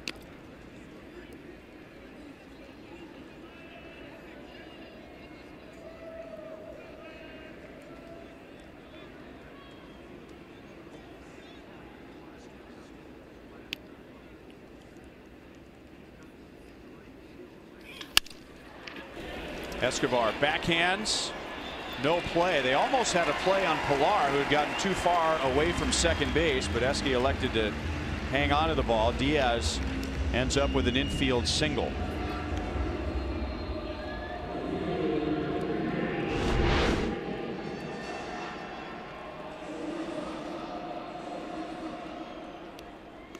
Yeah, I'm not sure he would have been able to throw out Diaz from deep in the hole on his knees there.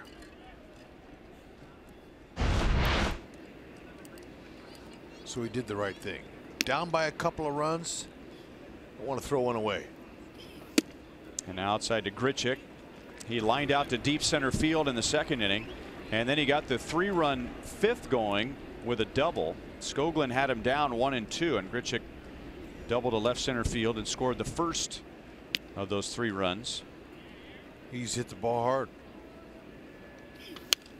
So we were talking about Boyer, and he's really a great guy to be around. It's a great personality, the right mentality to pitch in a role like this. And as you pointed out, with his numbers being what they are, with the high opponent's batting average and high ERA, and being a veteran, Ed Yost still doesn't hesitate to put him out there because they know his head's in the right place. 1 ball, 2 strikes. Funny story about him. He grew up in Georgia. He went to school with Bobby Cox's daughter and told her in 3rd grade, someday I'm going to play for your dad. Wow. And he did. That's pretty awesome. Uh-oh. Randall Grichuk hits a line drive, 3-run home run. So no Jose Bautista, no Josh Donaldson, no Troy Tulowitzki, no Kendrys Morales. And yet the Blue Jays are still hitting home runs. They have scored 8 runs today. 5 have come by way of a home run, and now it's a 5-run game. Our Dodge drive of the game, they got a slider that stayed right in the middle of the plate. And Grichuk has hit the ball hard the first 2 times up. Started the season slowly, but he knows it's a matter of time before he comes out. And that 3-run homer there will help him come out. Again, just a little bit too much in the middle of the plate for Boyer. And now Travis lines it into center field.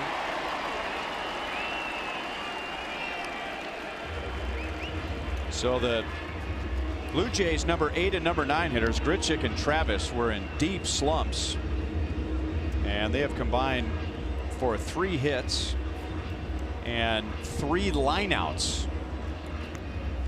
Yeah, and John Gibbons, he, you know, having played the game before himself, he understands that sometimes it's veteran hitter like Grichuk can get off to a rough start.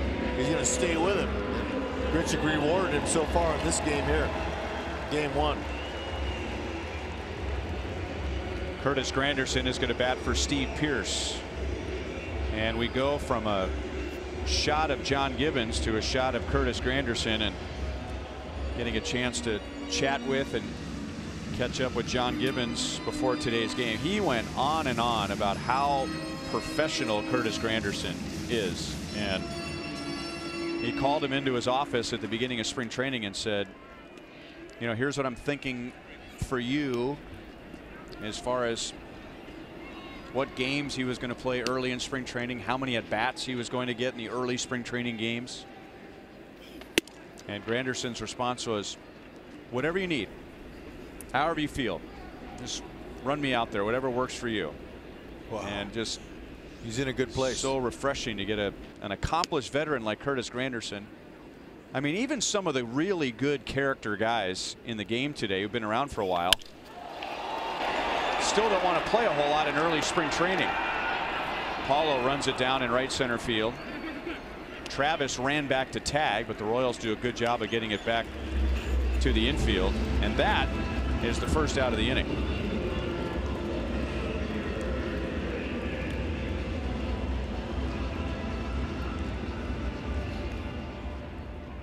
The inning began with a throwing error by Cuthbert at third. Then an infield single for Diaz. Grichuk hit a 3-run home run. Travis singled, and now Granderson flies out to the warning track. And here's Teoscar Hernandez. He was going for it all. Skoglund struck him out in his first 2 at-bats, and then Hernandez singled and scored in the Blue Jays' 3-run 5th inning.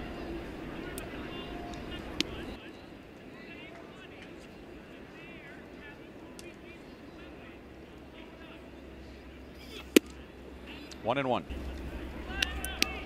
Bert Smith loosens up in the Royals bullpen.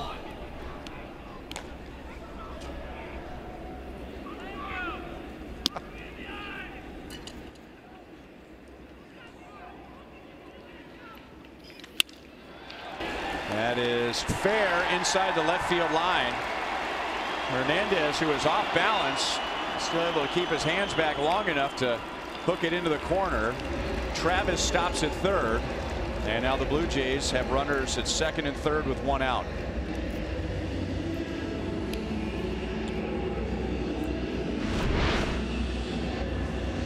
Yep, kept his hands in it, you know, kept him back, stayed inside the ball in order to keep it fair, and Blue Jays are not missing.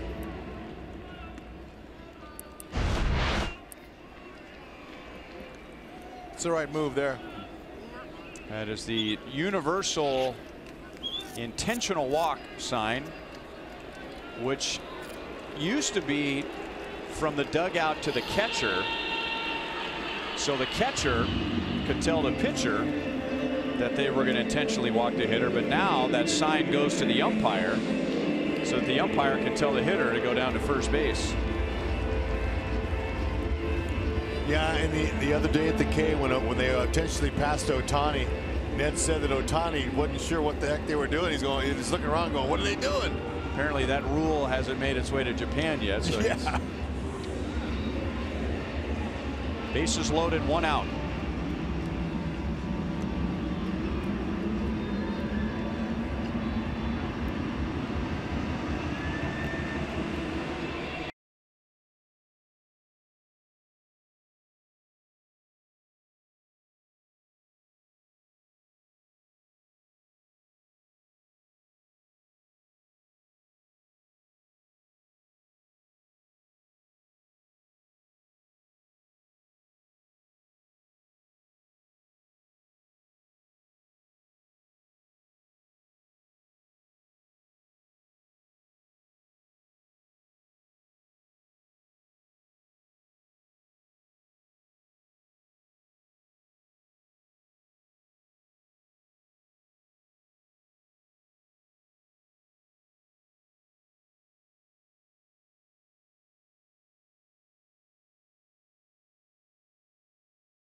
Toronto, and they have the bases loaded with 1 out. Hey parents, sign the kids up for Sluggers Blue Crew to get the little ones geared up for the baseball season. Membership includes a Blue Crew jersey, a flat bill cap, a drawstring bag, 2 compression sleeves, 2 home game ticket vouchers, and more for just $30. Royals.com/Blue Crew. Bert Smith to Solarte with the bases loaded and 1 out. He is on for his 5th game. The Blue Jays have Travis at third, Hernandez at second, Smoke at first. Solarte, as a right-hand batter, has driven in 3. He had a 2-run home run in the first inning, and he drove in another run with a single in the 5th.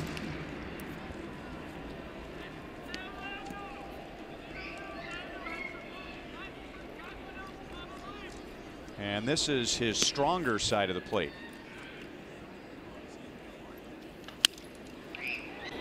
Pulled foul.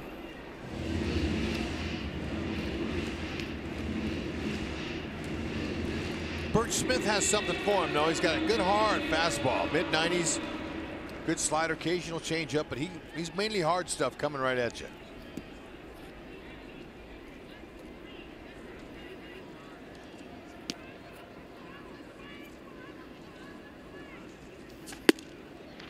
One ball, 2 strikes. He had a rough first outing, but since he has set down 10 of the last 12 batters he's faced. That includes a couple of scoreless games in the snow on Saturday. 2 balls and 2 strikes. He had 3 strikeouts in those 2 scoreless innings.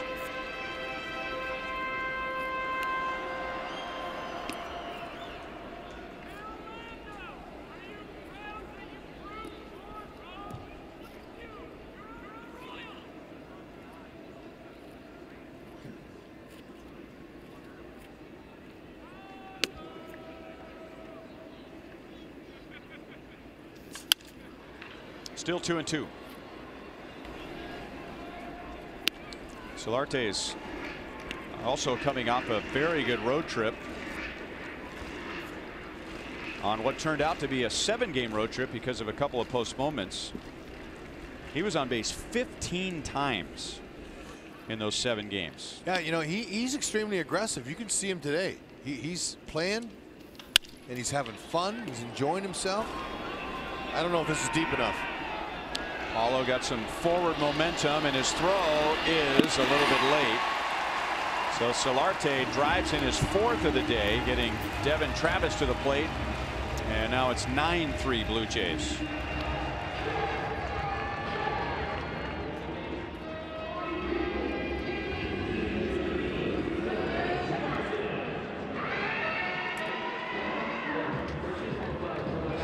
And up comes the 9th man in the inning, Russell Martin.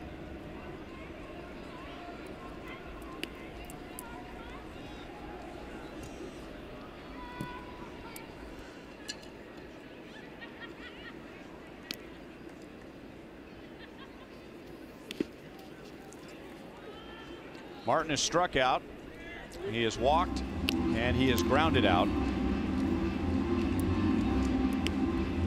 Blue Jays lineup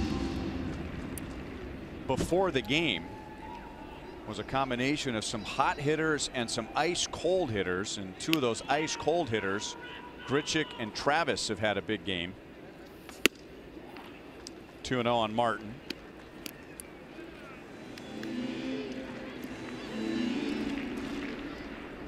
Grichuk had 1 hit in his previous 37 plate appearances, and then he lined out to center field in the 2nd inning today. And we were talking about how demoralizing that is for any hitter, let alone someone who has 1 hit in 37 plate appearances. But that didn't get him down, because he doubled in his next at bat, and he's hit a 3-run home run in this inning.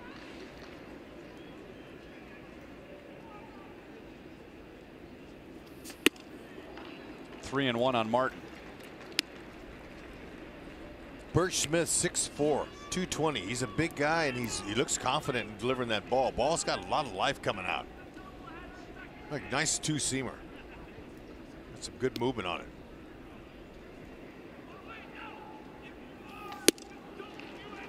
Martin walks for a second time. Nothing wrong with that location.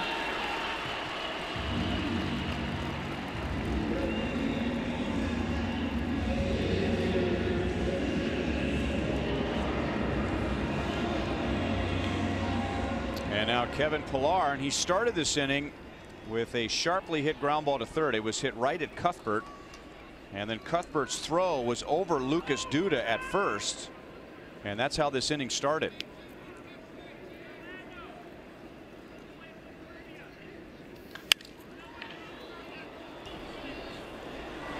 Duda will run out of room. It's back into the crowd, so there's no way of knowing what would have happened, but could have been one out and nobody on to start this inning. Yep.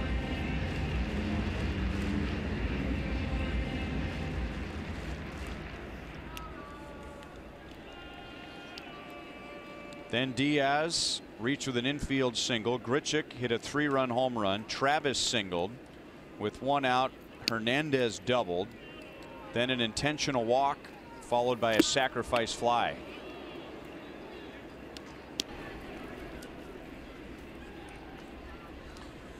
Coming in, we knew that the Blue Jays could score runs late in the game, you know, in the 7th and 8th inning. But man, today they're doing it here in the 5th and 6th.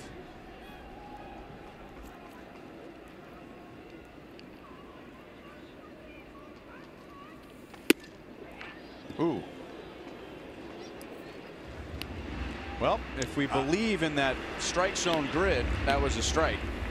Well, and the way Ed Hickok's been calling the balls all day, the borderline pitches. I mean, what do you? That's strike 3.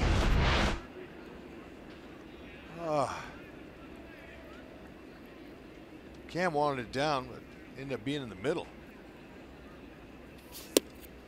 In my opinion, that should be a strike no matter what, because if Pillar hits that ball into the crowd, then you say, well, he jumped on a hanging breaking ball. Yeah. And if you can hit a mistake over the wall, then if the hitter doesn't swing at that, then it should be a strike.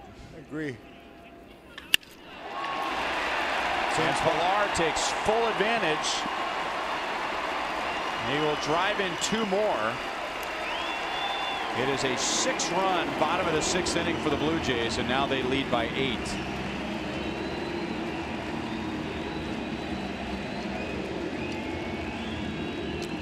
Even without Donaldson, Morales, Tulowitzki, all their big hitters, they're doing it. And that's on the similar pitch that was strike 3.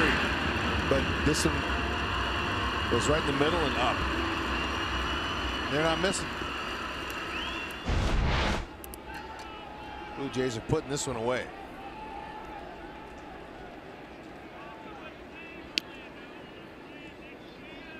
Now Ledmus Diaz. He's first pitch hacking.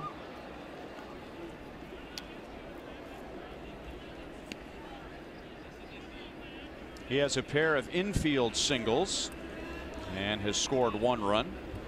He also has one of the hardest hit balls of the day when he lined a Duda in the 4th inning, which ended up being a double play.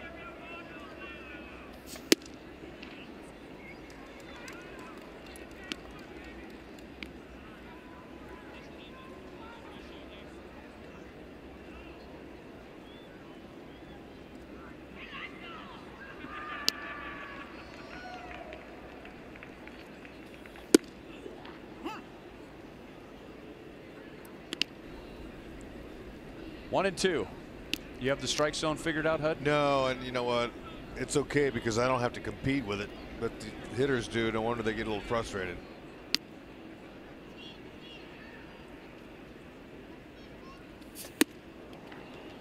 The inning is over, but the Blue Jays bat 11.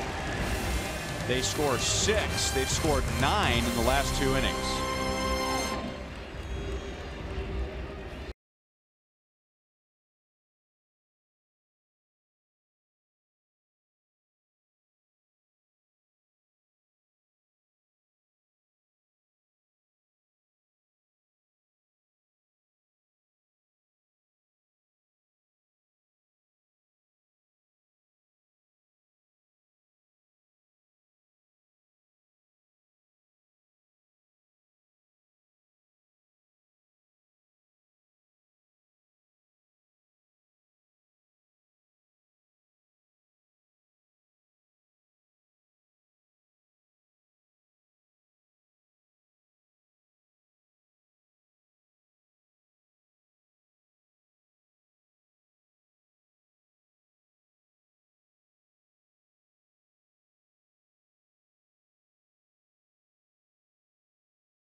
just hit a 3-run home run in a 6-run sixth. Second game of the doubleheader will feature Danny Duffy for the Royals. Joe Biagini will be the 26th man for the Blue Jays, and he'll start. And that'll be about 25 minutes after the conclusion of this game. 6 runs, 2 earned for the Blue Jays in the bottom of the 6th inning. And now lefty Aaron Loop comes on in the 7th. The Royals will have Gallagher, Jay, and Merrifield. Yep, good opportunity for Gibbons to get Loop in the game, get that average opponent average 412, get that down a little bit if he can. But if you're the Royals, you want to put some good swings on there and see what can happen. See if you can get back in it. It's not overpowering. 87 to 92. Sidearm drop down there, little angle. Cutter, slider, change.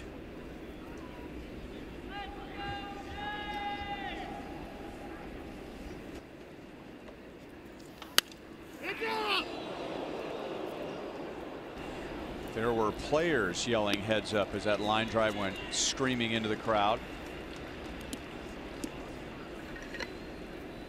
And it's good to see smiles on a wicked line drive like that. Yep. And maybe you don't want to get hit by a line drive, but if you're going to get hit by a line drive, you want to get where he was on the shoulder. Yeah, yeah. It's not a bad spot. That guy had the hit speed on his phone there, what that ball was hit at. He was just telling him. 2-2 on Gallagher.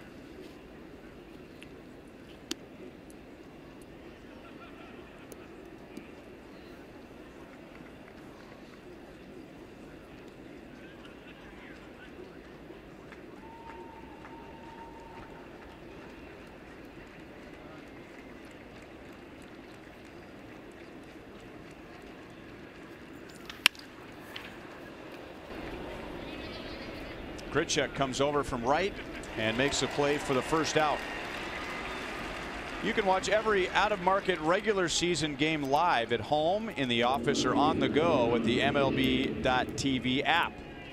Your subscription includes MLB At Bat Premium, allowing you to watch live baseball on your favorite supported devices. Blackout and other restrictions apply.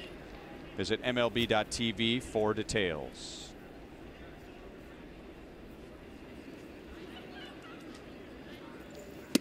John Jay takes a fastball for a strike. He is 1 for 3 with a bunt single. And at the time, that was a big bunt single because the Royals led 3-2, and it put runners at first and third with nobody out. But Jaime Garcia got out of that. He got a couple of foul outs and then a fly ball to center field, so the Royals didn't turn that into any runs. And wouldn't you know, in the next half inning, the Blue Jays scored 3 and then followed that up with a 6-run 6th inning. And I had said at the time, there's really no way to come up with a statistic for this, because when I say a golden scoring opportunity, that's a vague term, but it always seems like when one team has everything lined up for a big inning and they do not score, it seems to me like 75 to 80% of the time the other team does score in the next half inning. I agree with you. Royals got to capitalize when they can. Situational hitting hasn't been there, especially with the runners in scoring position. And of course, you give some credit to the pitcher in a situation like that. If you're a Royals fan, you're frustrated because the Royals didn't score there. If you're a Blue Jays fan, you are praising the pitching effort of Jaime Garcia to get out of that. That's right.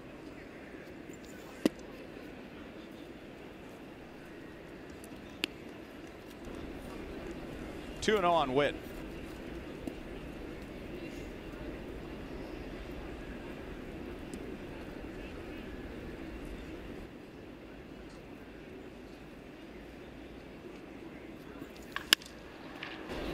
That's a base hit inside the left field line and all the way up against the wall,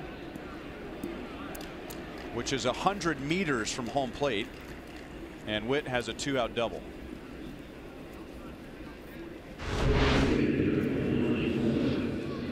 If you're a right-hander, you can see that left-hander drop down pretty easily with that release point, and Whitley pulled his hands in. You could tell by the way he took off out of the box that he knew it was going to stay fair.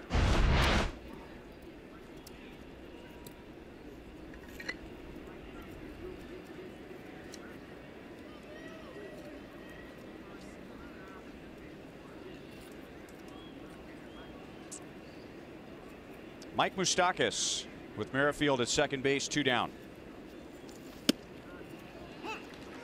93 at the knees for strike one. Moustakas is the DH in the first game of the doubleheader, and he was down in the count 1-2 in the third inning when he jumped on a hanging curve from Jaime Garcia and hit his 4th home run of the year. Ground ball to a wide open left side. Diaz got a glove on it. That's all he can do. And Mike Moustakas has another infield base hit. Amazing. But you know what, though? Martin was not going to call an off-speed pitch from the lefty because you mentioned it, how Moose took the Jaime Garcia deep with a breaking ball. He wasn't going to do it. So it's 2 straight fastballs. Moose put the ball in play on the ground again, and he'll take the infield hit. But coming into today's game, Moose has a batting average of .571 on ground ball hits, and that's best in Major League Baseball. So whenever he hits the ball on the ground, he's been getting base hits.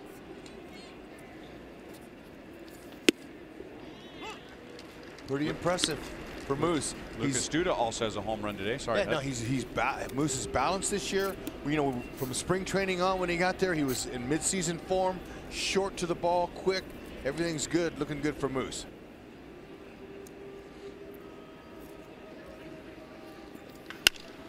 Duda hits it hard, but Hernandez is right there. Stretch time in Toronto. The Blue Jays lead 11-3.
To the bottom of the 7th inning. There's our Pepsi fan of the game, who got a foul ball earlier in today's first game of the doubleheader. He is not the one getting the big ovation. It is Ryan Goins, who played parts of 5 seasons here with the Blue Jays. He takes over at shortstop for Alcides Escobar. Usually when a defensive substitution comes into the game, they'll just announce now at shortstop Ryan Goins, but they put him up on the big video board in center field. And so the crowd, even though it's a small gathering for the first game of the doubleheader, it was a significant round of applause for him, and he tipped his cap. I liked it. They were coming out, the fans were, and I looked down there, and sure enough, he had his picture on the board. Good for him. You know, you've made an impact on a team in the city when you get an ovation like that when you come back. Look at that one-handed catch. How about that? Signing autographs for his fans before the game. Fantastic job.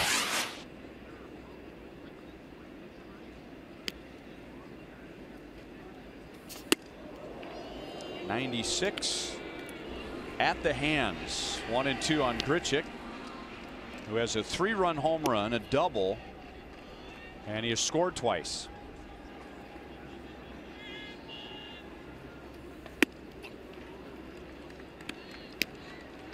Two and two.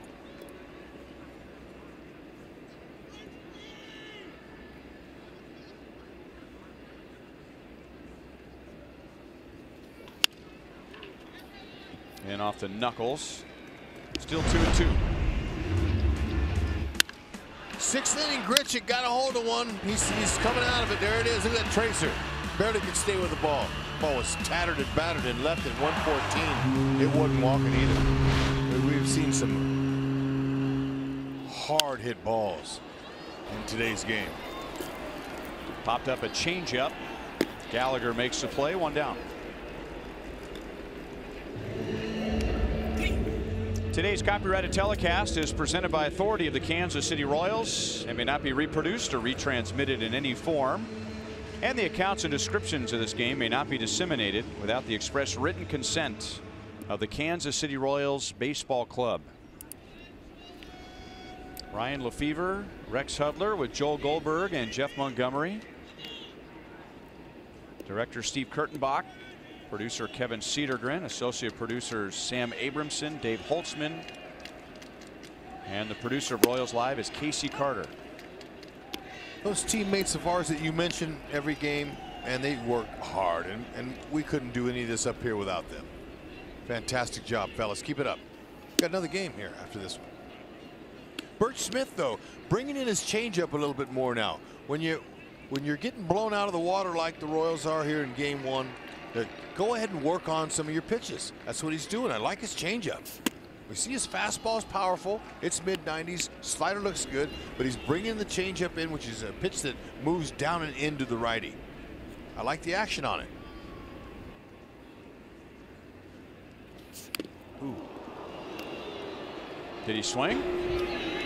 No.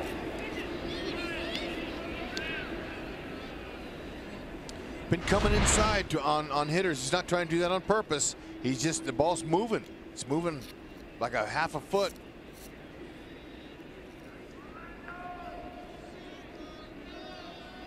Travis didn't want anything like that happen to him. He was out since June of last year with a bruised knee.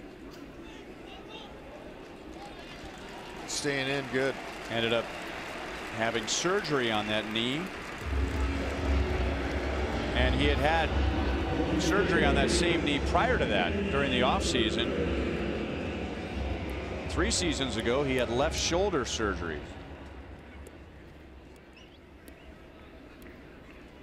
It's Tim Leeper right there, first base coach.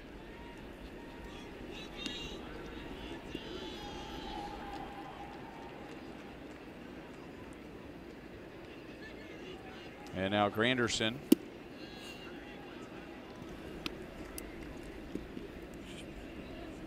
His Jackie Robinson tribute shoes, and the Blue Jays are wearing their Jackie Robinson jerseys today. They were weathered out on Sunday in Cleveland, so they saw the opportunity. Larry Doby on the other shoe.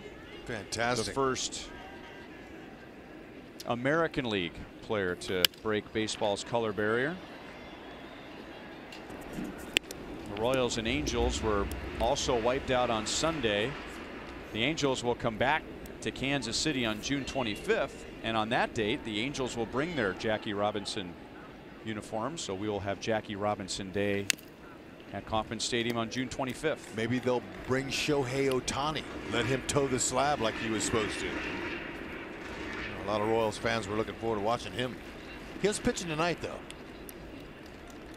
at home against the Red Sox.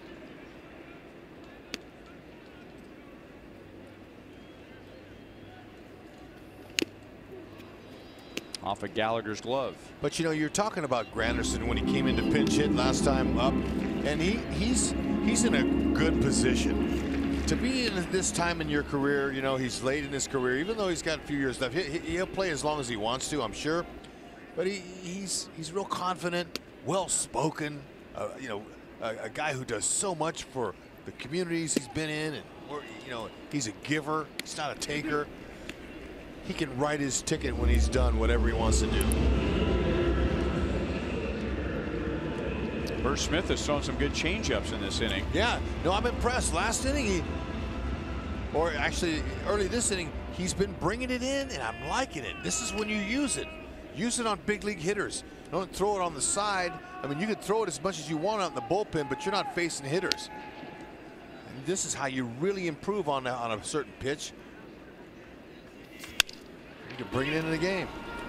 Right to Witt, and that's the inning. To the 8th, Toronto leads 11-3.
Bottom of the 5th inning, the Blue Jays scored 3 and then 6, 4 of which were unearned in the bottom of the 6th inning.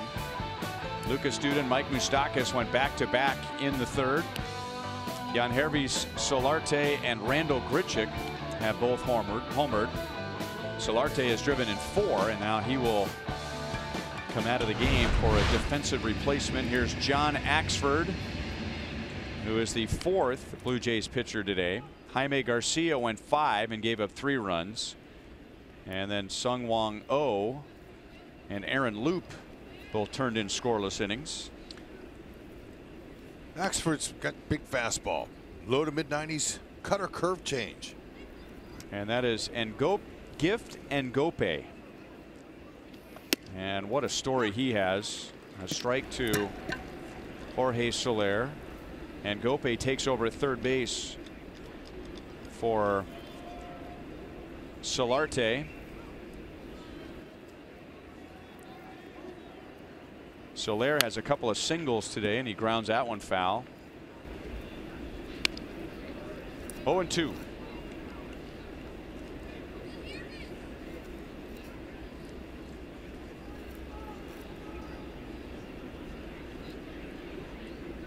Big lead like this, you can look for a bunch of heaters. He's just going to try to throw strikes and challenge you. Shook off the fastball, wants to go with a breaker here.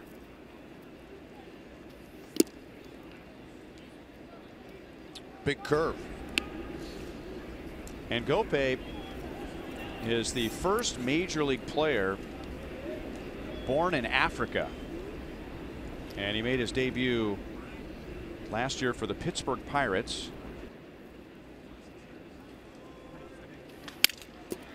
A shattered bat, and this one's going to be run down by Diaz. Soler's had some pretty good luck lately.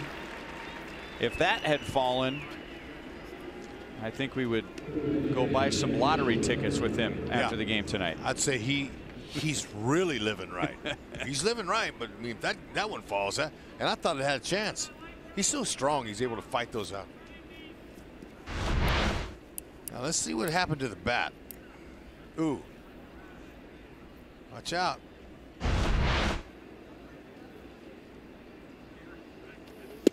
Continue on Gift. I'm intrigued with his story. I mean,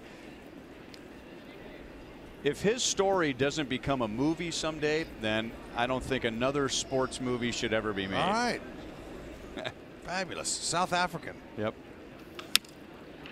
Born into extreme poverty during the final years of apartheid in South Africa.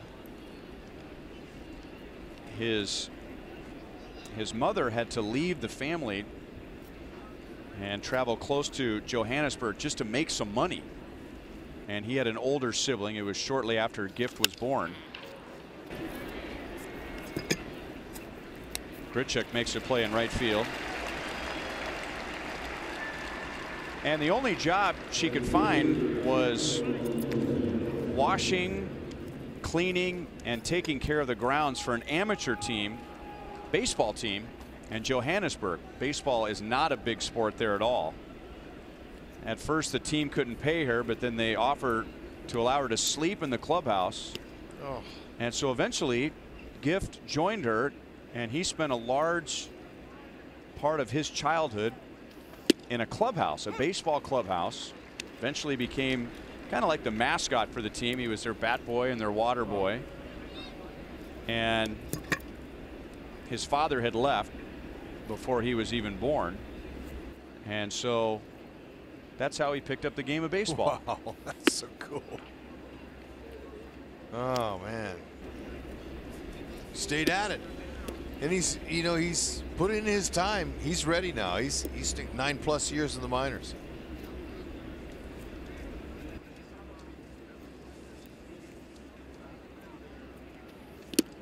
Here's a couple of guys who could have an interesting conversation about getting to the big leagues. Paulo Orlando from Brazil, where first the White Sox, then the Royals took a great athlete who could play baseball. He wasn't a great baseball player. He was an athlete, a track star who could play baseball, and turned him into a big leaguer. And then Ngope, coming from a country who had never produced a major league player, and made his big league debut last year for the Pirates and got a single against John Lester in his first major league at bat. Good for him. I got a chance to talk to him before the game today. You talked to him yesterday. I mean, he, with a play on words, I mean, he is just a gift to talk to. I mean, just, you call them lights, HUD. You know, certain guys are just a light. Yeah. Just, you can just feel the gratitude when you're talking to him. Yeah, indeed. And Paulo's the same way. Paulo's fresh, happy always. These guys are excited. But, you know, being in the Blue Jays locker room yesterday, I was standing around and Gift, his locker was close to the entrance. You know, the youngest guys on the roster usually, the guys with less service time, usually get the lockers that are not appealing to others, you know, to the other guys. So he's behind his pole in front, and I see him sitting there the whole time, and I finally walked over and introduced myself to him, and you know, I had a hard time pronouncing his name, so he introduced himself, and he speaks good English. And I said, how long did you spend in the minors? And he said, well, 9 years. And I said, oh man, you've had a rough road. He says, yeah, but I'm here and I'm excited. That's what you do. You don't look back, you look ahead.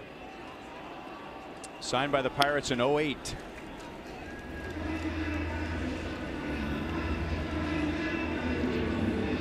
I mean, it's 10 years if you ask me. I think it's close enough to 10. I'm just going to give him 10. You know, Paulo the same way. I mean, you never know if you're ever going to get that opportunity, and then once it comes, you just do your best. So Paulo would be a good inspiration for Gift.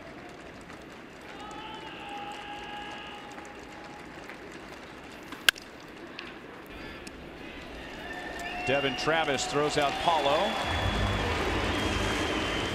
to the bottom of the 8th, and Gope is coming up.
Brought to you by Ford, going further so you can.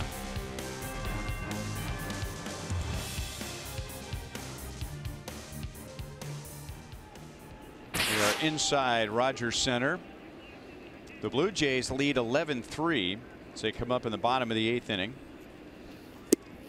They scored 3 in the 5th, 6 in the 6th, and now they're coming up where they are most dangerous. Our Kia drive to success, and they're the best team in the major leagues in the 8th and 9th innings. Good start here for the Royals as Smoke, or rather Duda, connects with Bert Smith to get Justin Smoke. First in runs, batting average, and slugging percentage in the 8th and 9th innings. Toronto Blue Jays. And now here's Gift and Gope. So he'll bat for the first time. We were telling you about his story last half inning. The first major league player born in Africa. Made his debut last year with the Pirates.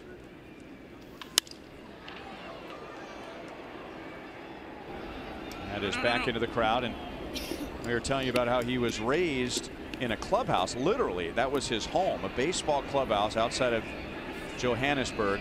His full name, and the first name is spelled M-P-H-O. I'm not going to mess with that. M-P-H-O.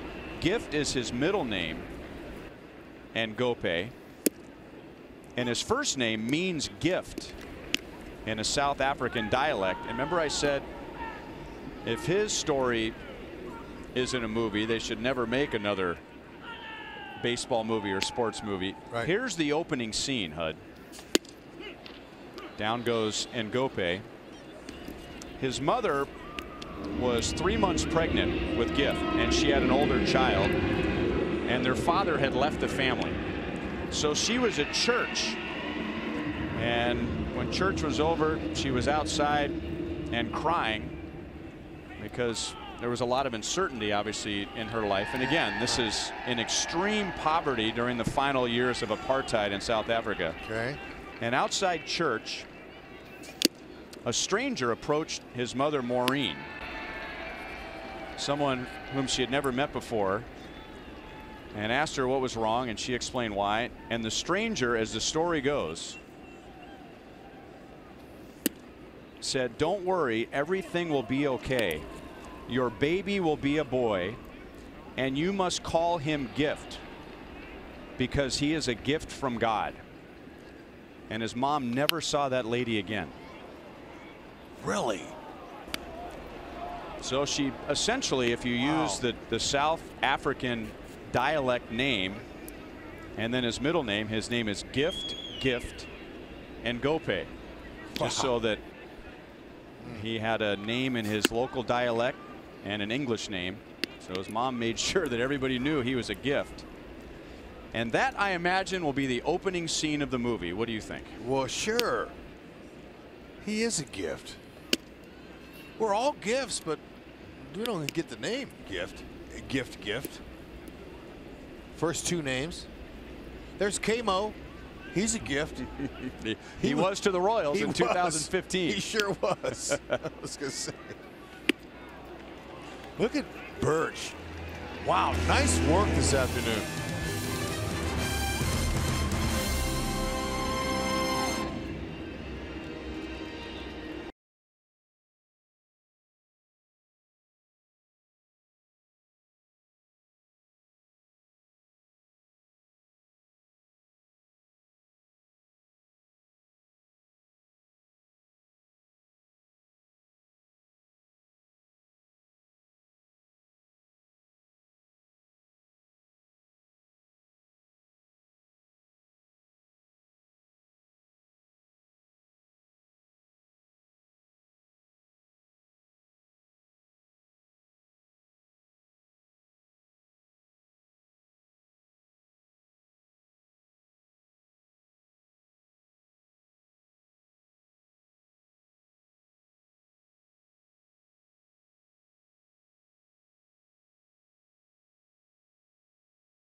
Hall of Famer Jeff Montgomery is right here when this one is over. Back-to-back home runs from Mike Moustakas and Lucas Duda, but it has not been enough. We'll talk about that, missed opportunities, and get you ready for Game 2, which will start real quick after this one. That and more coming up on Boulevard Royals Live. Ryan? All right, thank you, Joel. And another nice ovation for Ryan Goins.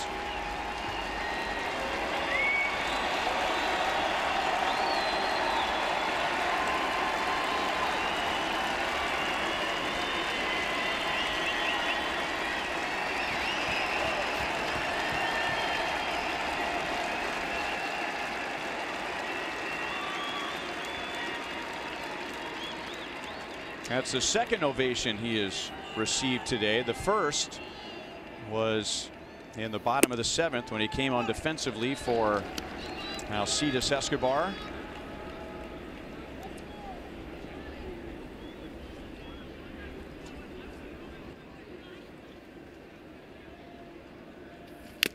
Ryan was drafted by the Blue Jays in 2009. Out of Dallas Baptist. That's the same school that produced Ben Zobrist.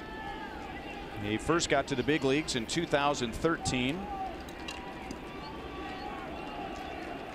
He appeared in the playoffs with the Blue Jays in 2015 and 2016. Ended up playing parts of 5 seasons with Toronto. Last year he had a career high 9 home runs, 62 RBIs,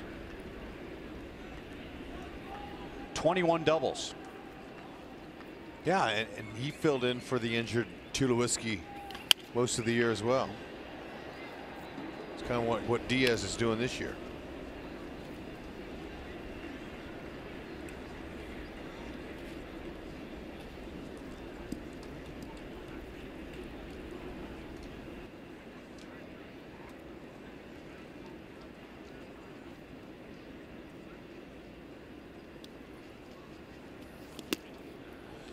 One and two.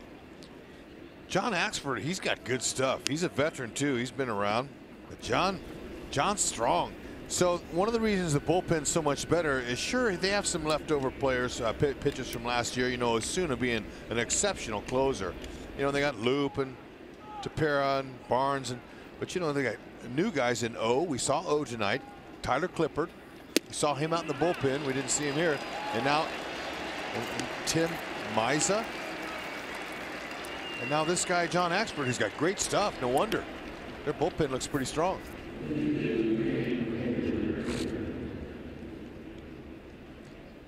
Take your Royals pride on the go with a reusable tote bag featuring the 50th season logo presented by MLB Network.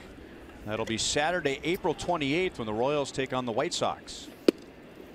The first 20,000 fans will receive this exclusive item.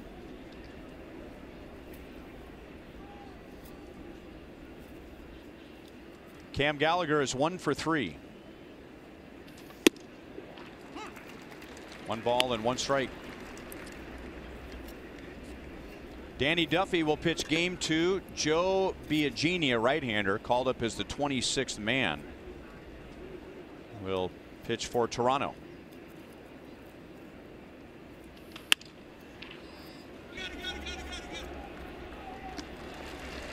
You know, one of the fun things when you're in a dome stadium and there's a small crowd, you lose some of the atmosphere, but you hear so much more of what's going on in the field. You can hear the communication with players. You know, I got it, you've got room. 1-1-1 on a ground or a bunt attempt, throw to first base. It's just, it's a, I guess, a unintended bonus. That's right. In a game like this one. Here's Abraham Almonte batting for John Jay. And a shot hit to third, and Gope throws to first, and that's the ball game. So the Blue Jays had a big inning, a 6-run bottom of the 6th. Randall Grichuk had a 3-run home run in that inning, and now the Royals have dropped 5 in a row. The Blue Jays have won 10 of their last 13. Final score 11-3. We'll be right back.